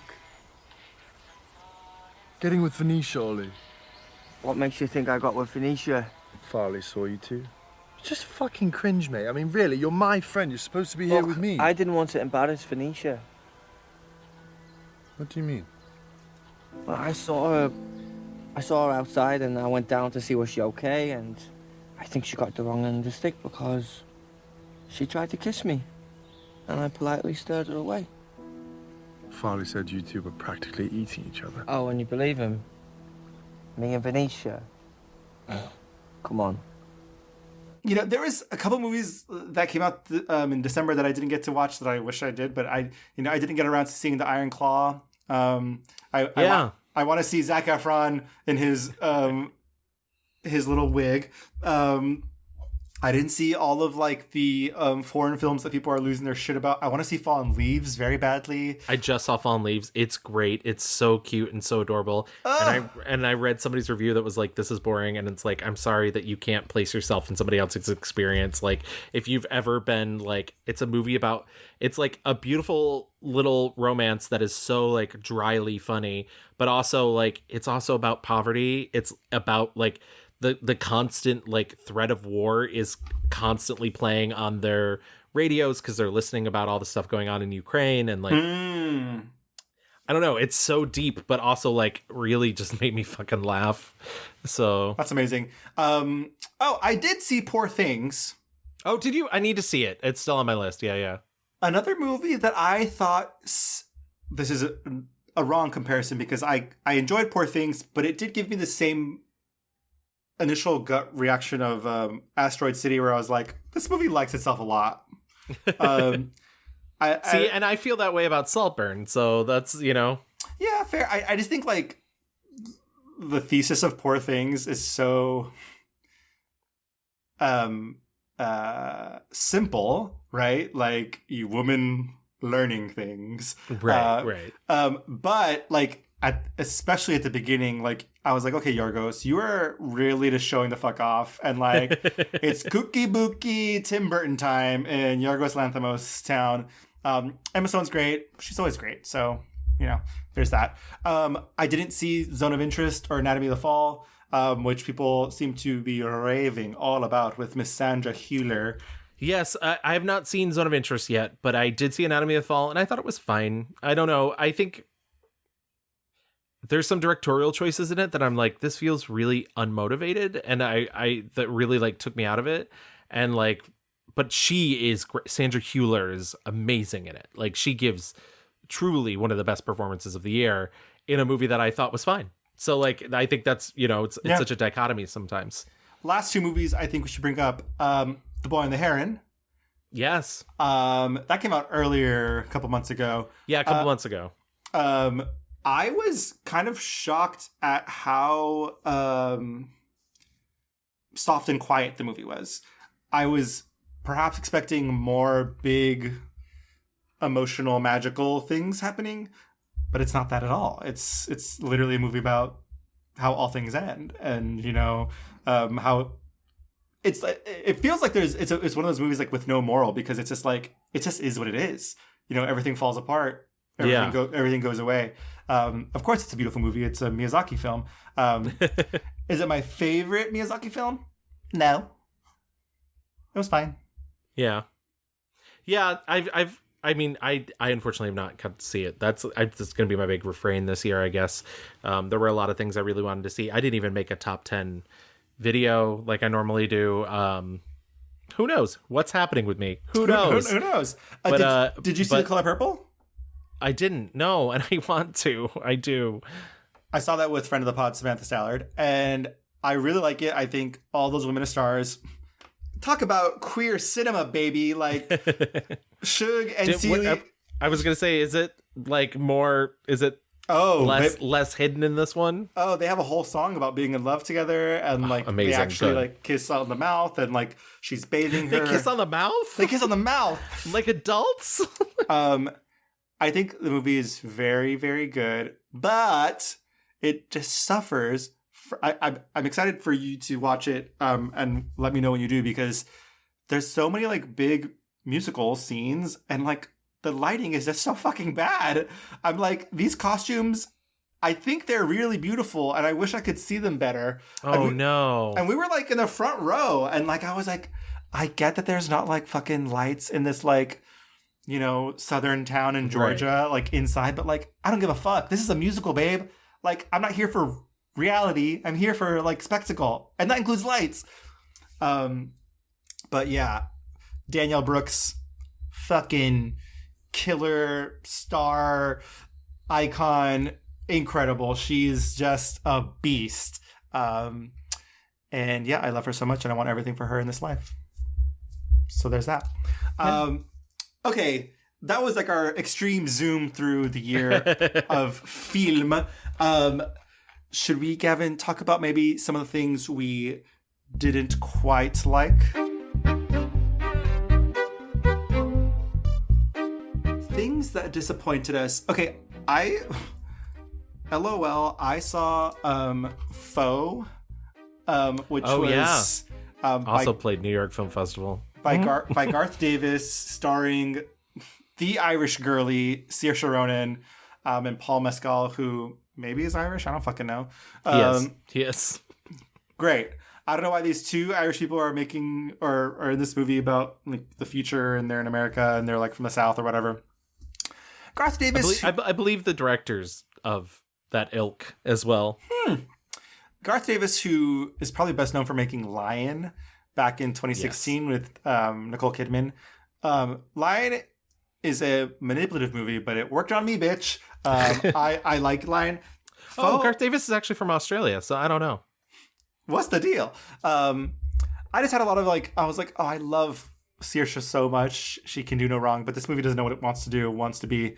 And mostly it was kind of just boring. There's like one twist in the middle, but it's not that interesting. You kind of, it's like, oh, they're replacing humans. I wonder who they've replaced. Like they tell you right up top that that's what they're doing. So yeah, Foe to me, I wanted so much because I'm a sucker for like emotional sci-fi stuff, and she just was not giving the way I wanted her to be giving. I've not heard any good things about it. Do you want to live mundane lives, or do you want to be part of something special and unique? You've been selected to live up there. Okay, well, you're wasting your time because we haven't even been on an airplane and she dated. I should clarify. I'm talking about you here, Junior. Only you. Some of my biggest disappointments, I mean, there's a lot of the obvious ones. There's a lot of the, the Flash and the superhero movies that were really bad. I think maybe the one that I was a little surprised that I saw a lot of goodwill towards at the beginning of the year was Renfield, the Nicolas Cage, Dracula comedy. It's not funny. It was annoying more than anything. And it's another film of like, what does this want to be? Like, does this want to be a gross out comedy? Does this want to be like a rom-com? Does this want to, and it never like leans in any direction that makes sense. It also has no style, which is really unfortunate because there's a really great opening sequence where they recreate the original Bela Lugosi Dracula with Nicholas Hoult or Holt. Is it Holt? I think it's Holt. Yeah, with Nicholas Hoult and Nick Cage, and it's cool and unique, and like I just wish there was more stuff like that in the movie, and it just never comes back. But yeah, I think that's really my like biggest disappointment, just because I heard so many good things about it, and I was kind of like, huh. I think maybe the worst movie I saw this year was a documentary that came out on Max titled Bama Rush. I heard the trailer for that was real misleading. It's just, as a journalist, watching this, I'm like, oh, you didn't have it. You didn't have a story, but you had sold the idea and you had to fill time. Like, I can smell a stunt, girly. Yeah. This is not about the rush process. She had to fill time with like weird stories. It's not weird. She tried to conflate the story of like these young women who have gone through all this like really horrible, traumas and are trying to find family and trying to find friends in the rush process with her alopecia. Interesting. I always like, I'm not the biggest fan of like when the filmmakers make themselves a story. And yeah, especially when it's like halfway through this movie, it just like comes to a screeching halt because the media gets a hold of like that they're making this movie and some girls drop out and the university is like, get the fuck out of here. Like, and I get it. That fucking sucks. But guess what? You don't have a movie anymore. Yeah. And trying to sell it to us as, this thing, it's disingenuous. It's so shocking too, because there's so many movies that don't get made every year or get shelved, and like, yeah, to hear about a film that like clearly loses its own story midway through and yet still got put out and funded, and yeah, I could see hating that. It's as if like Max was like, well, we wrote the check, I guess. Yeah. If I had to pick a film that I disliked the most, it would have to be the Netflix original Christopher Landon directed We Have a Ghost, which was a film with Anthony Mackie and David Harbour, and it's about a ghost haunting a house. And it's, first of all, this was a 127-minute movie, so it was over 2 hours for this stupid premise.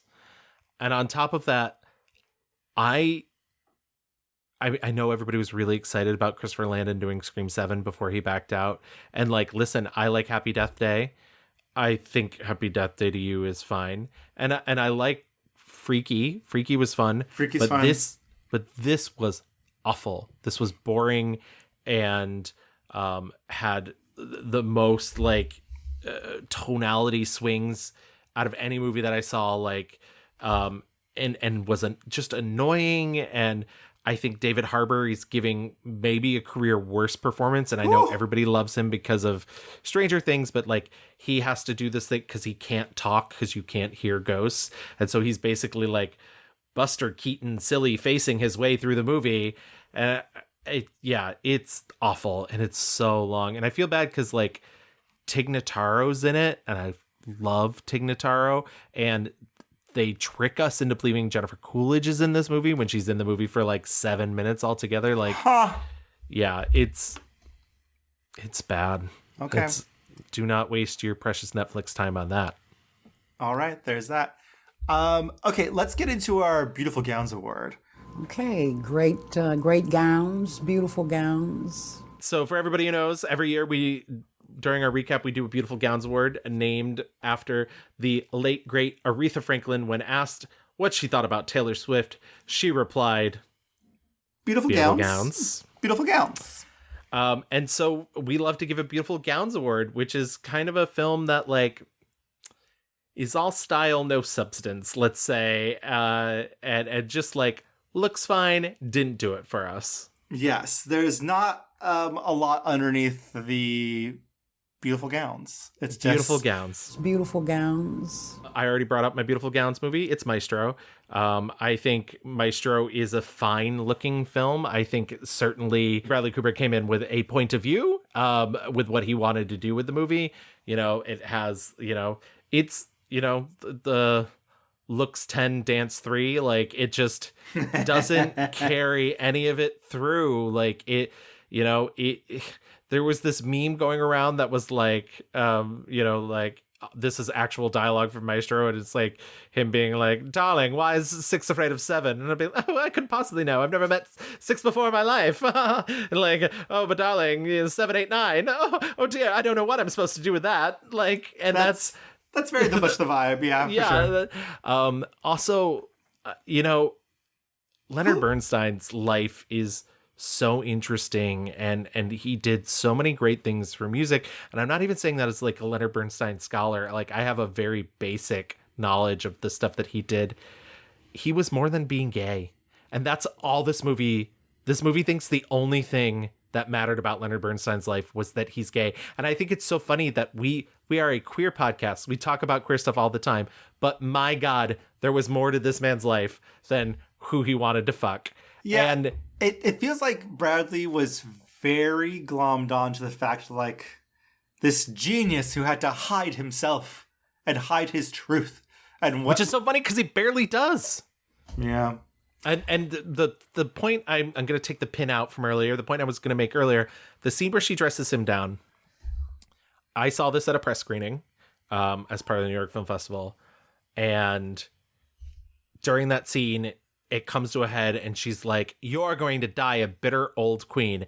And there's a big pause and the audience fucking died. And I've never felt so uncomfortable being in a room full of like mostly straight critics who think it's so funny to hear Carey Mulligan call Bradley Cooper a bitter old queen.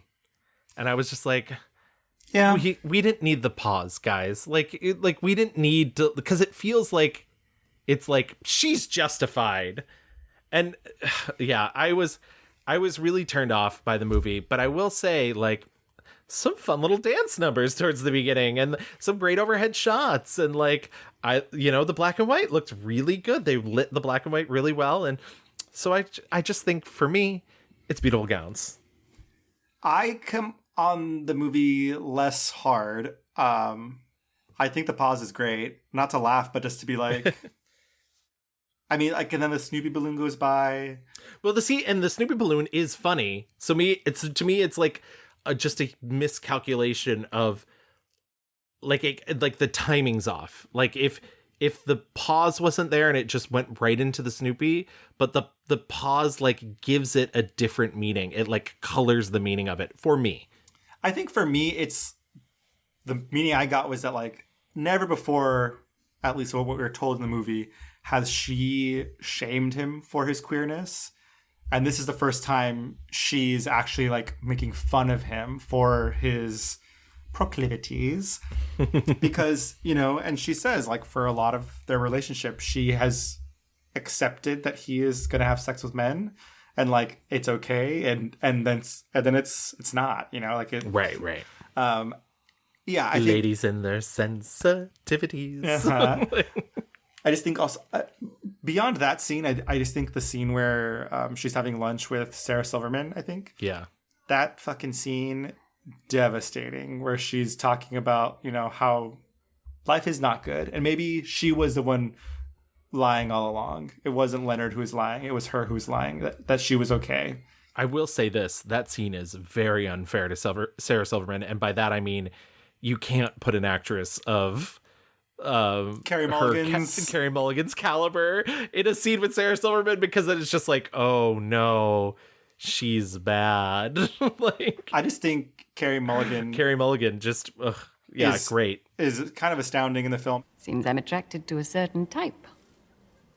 Listen, Lenny loves you. He really does. He's just a man, a horribly aging man who cannot just be wholly one thing. He's lost. I've always known who he is. He called me, And? He wants us all to go to Fairfield together for 2 weeks. He sounded different. Felicia. No, let's not make excuses. He didn't fail me. Felicia. No, it's my own arrogance to think I could survive on what he could give. Clearly, Carrie is stunting all over him. Like, for all of his, like, pompousness, she is stunting all over him. And at the very least, he had the sense to be like, oh, she is actually what really is fucking killing all this. So he made space for her, and I appreciate that. Is it the best movie? No. But I do, I'm glad, I guess people can maybe, build upon. Someone was like, why is he making this movie about this queer person? At the very least, he did fill it with queer people. That's good. I always love seeing Michael Urie on the screen. So God bless. It did also have a little bit of the walk hard problem. It wasn't as bad as something like Mank, but like a little bit of the like you introduce a historical character and they're like, you know, like, oh, that over there is Jerome Robinson, a choreographer. Like, okay. Like, okay. Yeah, I was gonna try and like be clever, but I guess I got smiggled into like already talking about it. But I would say my Beautiful Gowns movie is All of Us Strangers. The more I talk about it, the more I'm just like, this something doesn't seem right. It is a very sad movie, and everyone is very beautiful. But the idea, I don't think this is a spoiler, but like the idea that like you can be a sad person living by yourself in London doing nothing because he's a writer who can't write. This is a very like privileged thing. And he for months is just visiting his parents, doing nothing. And I think in the end, after the shock of some of the revelations, you're just like left with nothing. You're left with really nothing. And that sucks. It's like, it's kind of like Gen X gay wish fulfillment porn, trauma porn, I guess. And I don't think it's a spoiler to say, because this is in the trailers. This is a man who is going to go visit. He's going in to visit his parents who are dead. They are his age. Yeah, that's in the trailer. That's in the trailer, and he basically spends, months going to visit them, and they are wonderful, and there are some absolutely stunning scenes, but it's just because these actors are so good.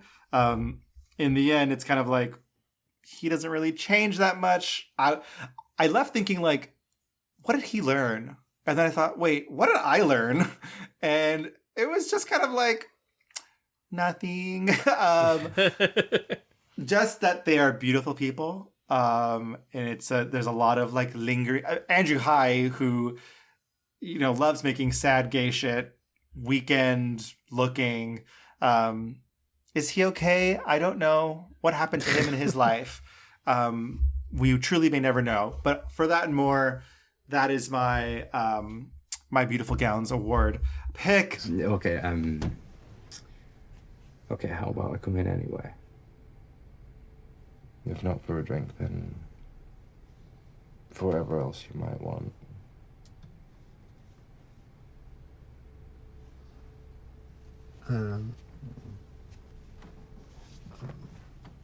I think that's a good idea. Do I scare you? No. We don't have to do anything if I'm not your type. There's vampires in my door. Please, everyone go see it, because I want to discourse more about it. I don't want to spoil it for you, but there's a lot there that I'm just like, huh?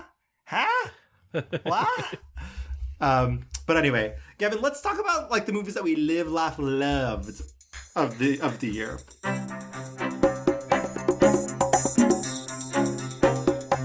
I have it was funny. I was looking at like these 4 movies that I really loved. They are all made by women. Oh, that's amazing. And I haven't brought them. I purposely didn't bring them up yet. But I'm just gonna like rapid fire go through these, and then we can swap off. First one, we need to talk about Rye Lane. Yeah. Rye Lane, directed by Rain Allen Miller. This is her. I'm so glad you liked that, because a film critic I really respect thought it was annoying, and I was like, I liked it. I feel like, I don't know who this person is, but I can imagine someone watching this movie and being like annoyed, because it's a very young movie. It's about young people. It's very flashy, a lot of style. This is a movie. It almost has like and I don't mean this as a negative, because I really liked it, but it almost has like a sketch comedy vibe to it. Like the way some of the scenes like interplay with, like, they almost feel like it then like cuts to a sketch. But like not in a negative way, not in like a Family Guy where somebody mentions something and then it cuts away to something else. Like I thought it was really well crafted. I think Rain has a really strong point of view, and a lot of those like things that you mentioned, it feels purposeful and like surgical even. I think the actors are so good. Who is it? David Johnson and Vivian Opara. Vivian, who got nominated for a BAFTA, like a surprise lead actress nomination. It's just like a fun, stylish, kind of sexy, young people movie that like didn't feel pandering at all. It's fun. Rom-coms. Fuck off. Yeah, like it's great. Another movie that I really loved is The Persian Version, written by Mariam Keshavarz. Are you familiar? I didn't see it. I did want to see it. I will say the trailer gave me very Big Fat Greek Wedding vibes, for good or for bad.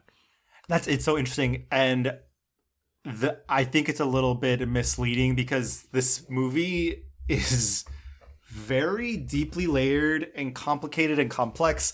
On the surface, it is about a woman who she is a lesbian and has this big family of like 8 brothers, and her parents who immigrated to New York from Iran. She feels like the black sheep because she is a lesbian. She goes through a breakup with her fiance. She's a filmmaker. And so on the surface, it's about her. She gets pregnant by a man dressed as Hedwig at a party. A Hedwig from Hedwig and the Angry Inch. I figured you did not mean the owl from that book by that transphobe. Correct. And so kind of like drama of like, oh, her talking to her family, I'm actually pregnant, but I'm still a lesbian, LOL. Antics. The movie then kind of shifts into like her exploring her mother and like her life back in Iran. There's an extended flashback of them speaking in Farsi in Iran, and it's just devastating. The trials of, it's just an exploration of like what the immigrant experience. Again, another movie with a bunch of style, point of view, bright colors, dance sequences, a ton of fun, but also just like devastating. So that's The Persian Version. My documentary, honey, in my batch, this movie fucking destroyed me. The Eternal Memory, directed by Maite Alberti. It comes from Chile, and you can watch it on Paramount Plus. Yeah. Paramount Plus. And by the way, Rye Lane is on Hulu. Eternal Memory is literally a documentary about this man who is slowly, losing his memory. He has dementia. And it's just I wrote in my letterboxd, LOL. Sometimes movies just like feel like gifts, and like what a gift to be a storyteller and to tell a story of someone. And like I just kept thinking about, there's a lot of difficult scenes in this where this woman's husband is so confused and so upset, and it just lingers. And this woman, like the next day, she's trying to like say like, all last night you were up and you were scared, and she's crying, and he's like, no, my darling, no, I love you. I would never leave. I would never do that to you. And she's like, but you did. Right. And he's like, never again, never again. And it's just like so devastating and heartbreaking. It's a beautiful movie. It interlinks a lot of, he's a journalist, a quite famous journalist, who, covered a bunch of horrible things that the dictatorships and different regimes of Chile were doing. And I just kept thinking about, obviously nothing lasts forever. But now this movie is the eternal memory of, this man's life and his work, and just like how special that is. Just gorgeous, devastating, funny also. This man is full of life and spirit. And so is this woman, his wife. Very special movie. I really liked it. My one complaint, and it's an impossible complaint, like there's nothing they could have done, is that it's truly a movie I think that had COVID not happen would have been even better. Yeah. Because I think the first half of the movie has a lot of interesting things to say about the idea of like her trying to maintain a normal life, like bringing him to her rehearsals because she's an actress, and then also like what it means to like lose those memories of horrible things, because like he talks in the movie about a friend of his who was murdered in front of him. Yeah. During, protests and uprisings. And it's one of those things where it's like, if you could get rid of that memory, like, would you want to? But also, if you do, does that make you who you are?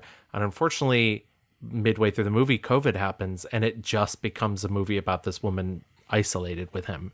And I found the first half much more interesting. Did I cry? Fuck yeah, I did. But I wanted more of that in the second half. I wanted more of that intellectual discussion. But once again, not a terrible complaint. It's still a very beautiful movie. Yeah, it feels like in a certain way though, like that second half, it mirrors like he's getting worse, and like the horrors of this disease are just like, continue. And it is horrific to like, and like not to take away from his story, but it's horrific for her to be trapped there with him. Like it's it's a scary thing. Yeah, it's just so beautiful though. Like you can tell that they like love each other. Love each other so much. It's so cute. All the like interactions are just like so darling. That's on Paramount Plus. Go watch. The movie that like astounded me the most, gooped me, gathered me, got me all together, is A.V. Rockwell's 1001. It's a great movie. Just it's a really fantastic movie. Again, devastating. I think Tiana Taylor, talk about fucking stars. Like, she is just a star. She is just someone who has that presence.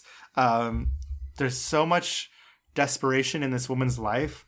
The character she's playing. And Tiana just really has all of it. This movie is about a woman who is getting out of prison, and she wants to find her son that she has left behind. She finds him in a hospital and decides to take him, and just, she essentially kidnaps him because he's in the system. He's in the foster care system. And so she has abducted him, and literally the movie is about just them trying to survive. She's trying to get her life back on track. She has to forge documents, she is just struggling, but the movie is also about gentrification and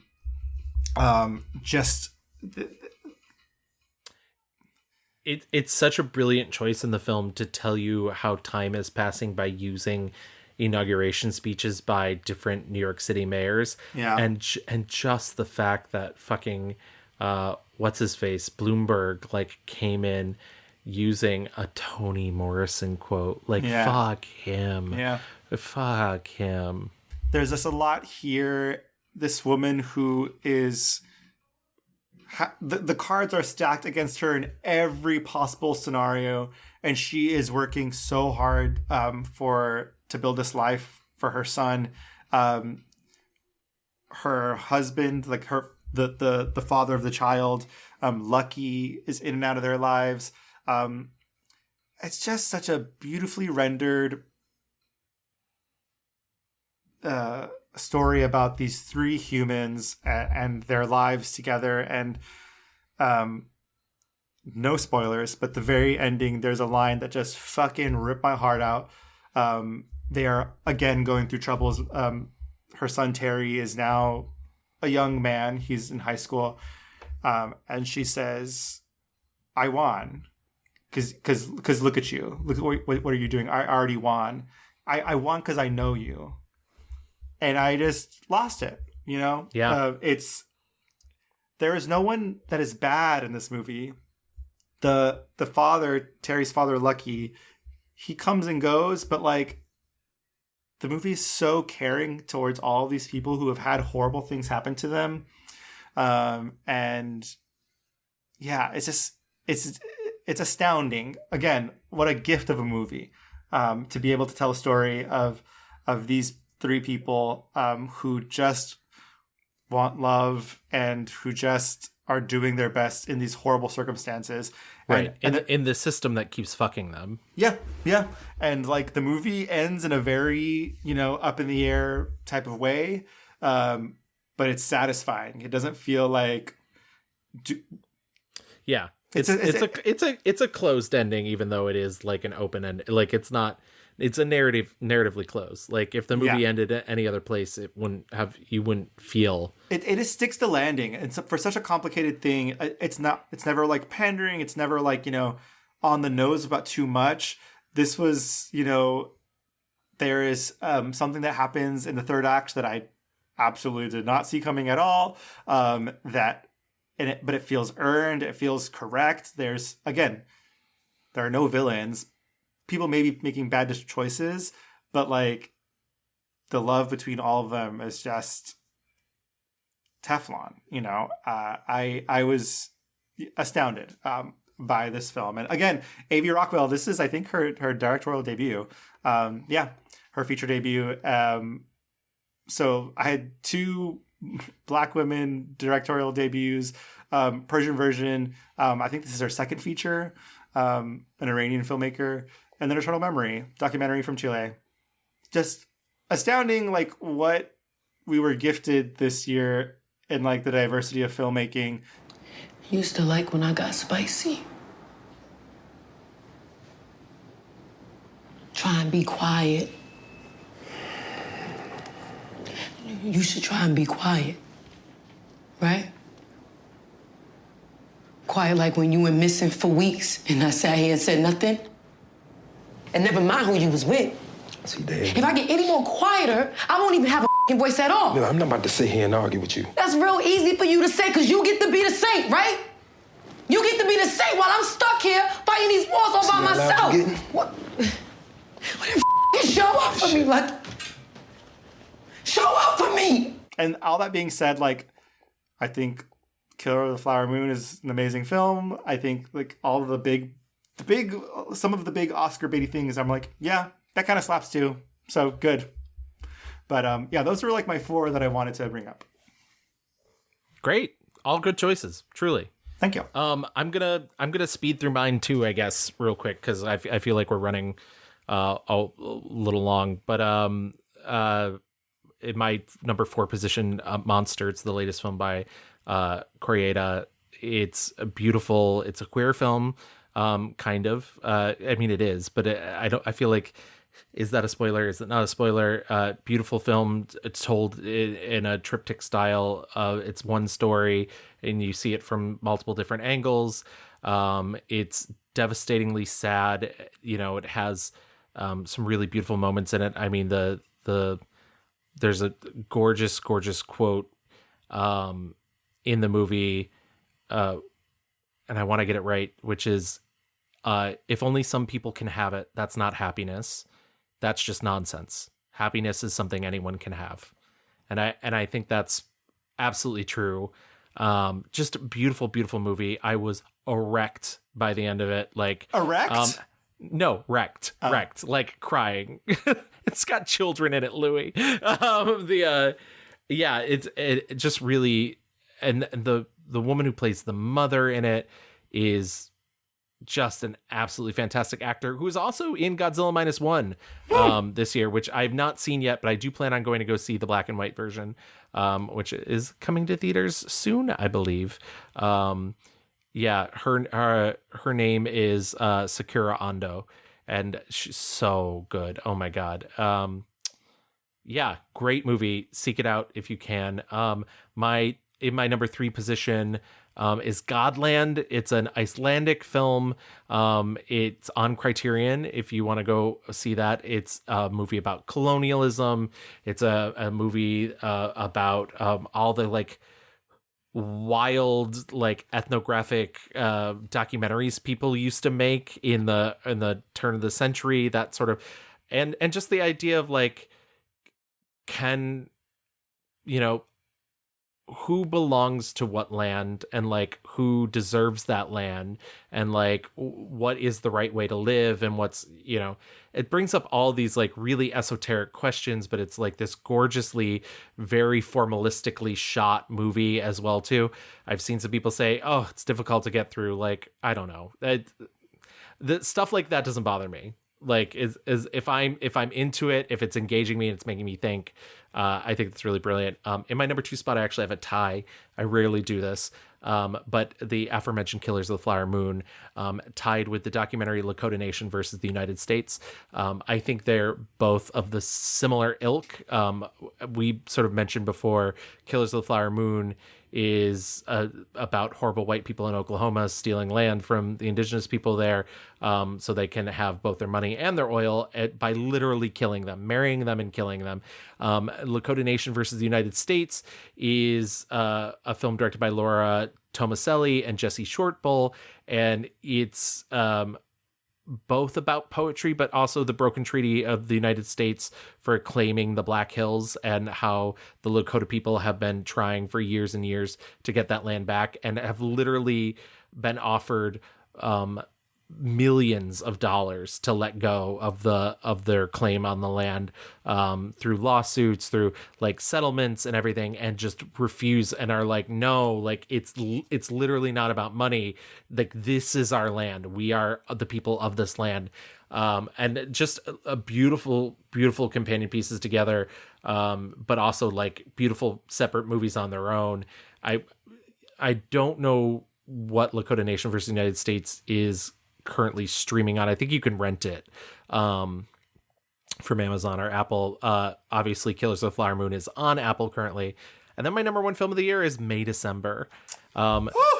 Yeah, just so sticky and icky and gross and complicated, and about people and just like the truth, and is there anything such as the truth? And you know, I can tell you exactly why it's not getting nominated for things, because actors don't like having the light shined back into their face about, you know, what they're like. And May December is a movie about Natalie Portman playing an actress who is going to go essentially spend time with Julianne Moore, who is this very Mary Kay Letourneau-like woman. She is not actually Mary Kay Letourneau, and everybody needs to have a little better media literacy, of this woman who raped a 12-year-old boy, was sent to prison, and then when she got out of prison, they married and had kids together, and he's now getting to experience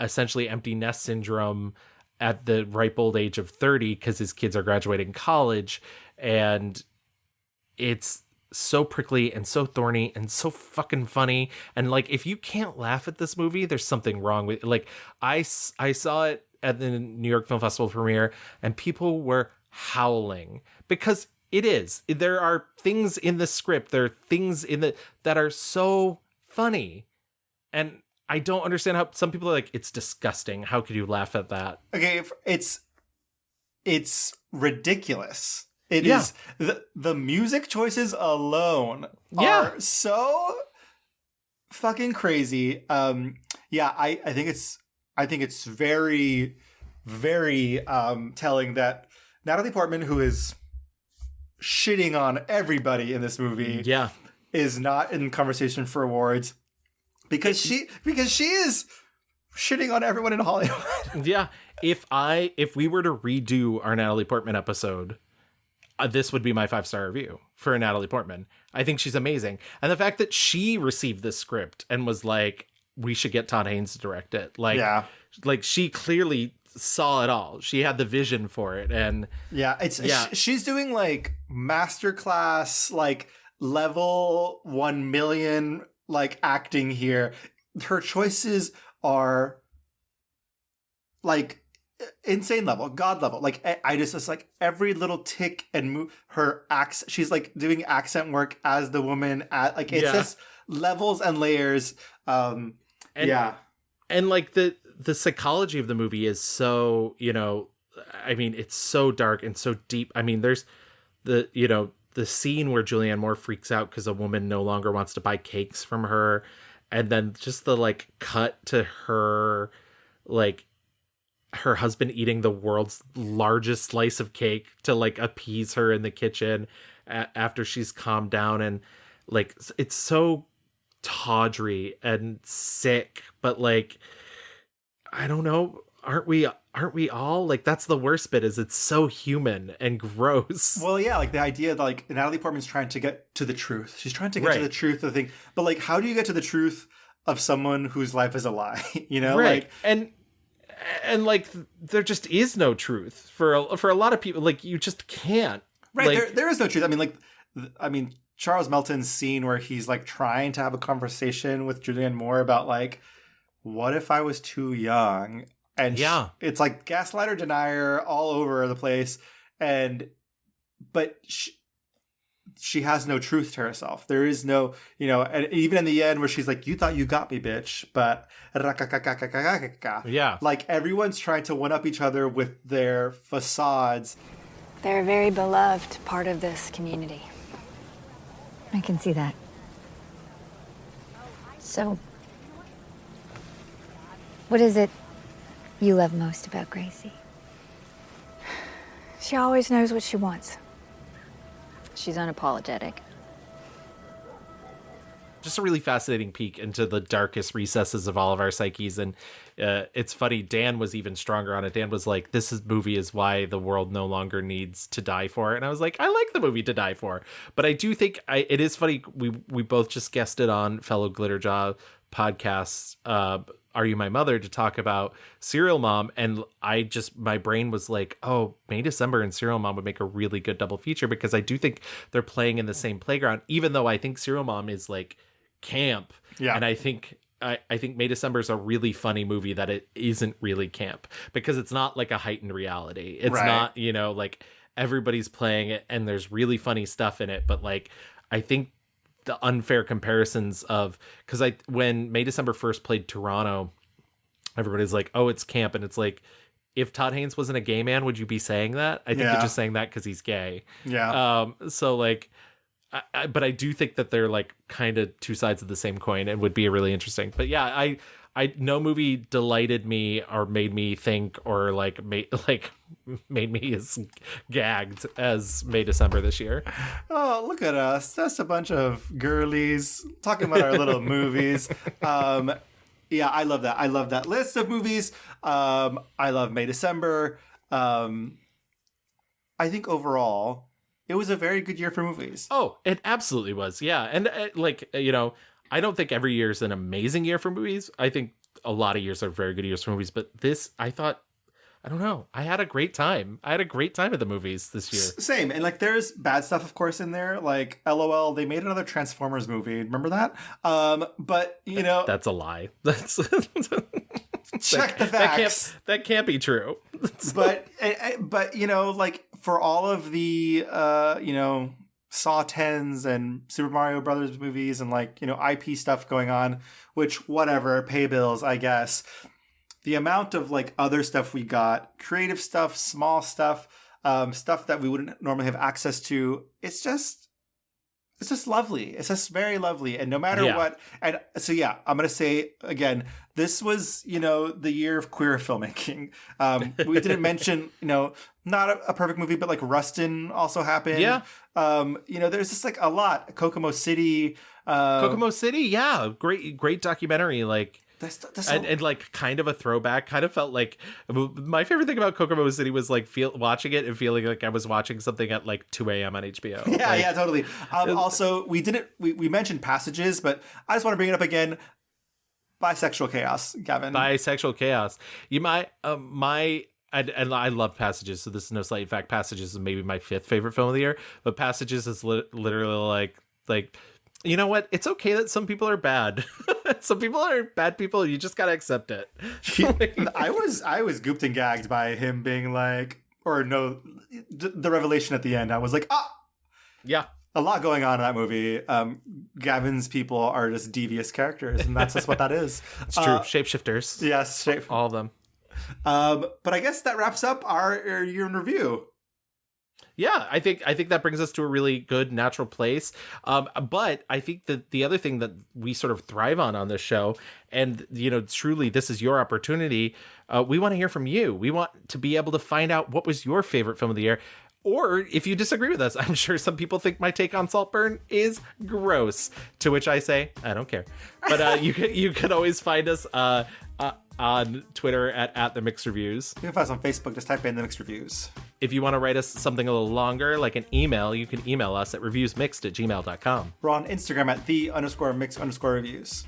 And if you want to listen to our back catalog, like you just listened to this episode, we are on a plethora of podcast apps: Apple, Spotify, Google, Audible, Amazon, anyone. And go there, leave us a 5-star rating, write us a little review. We'll read it on the show like we did at the beginning of this episode.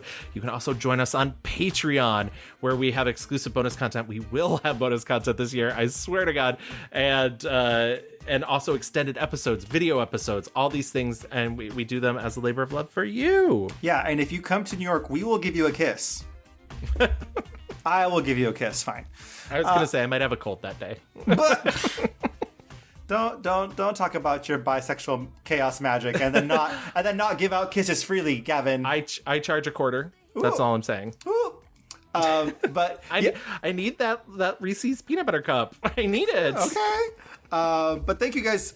We will be back next month with a brand new episode. We will see you then next time. Thank you so much for listening. Bye. Bye. Watch me dance the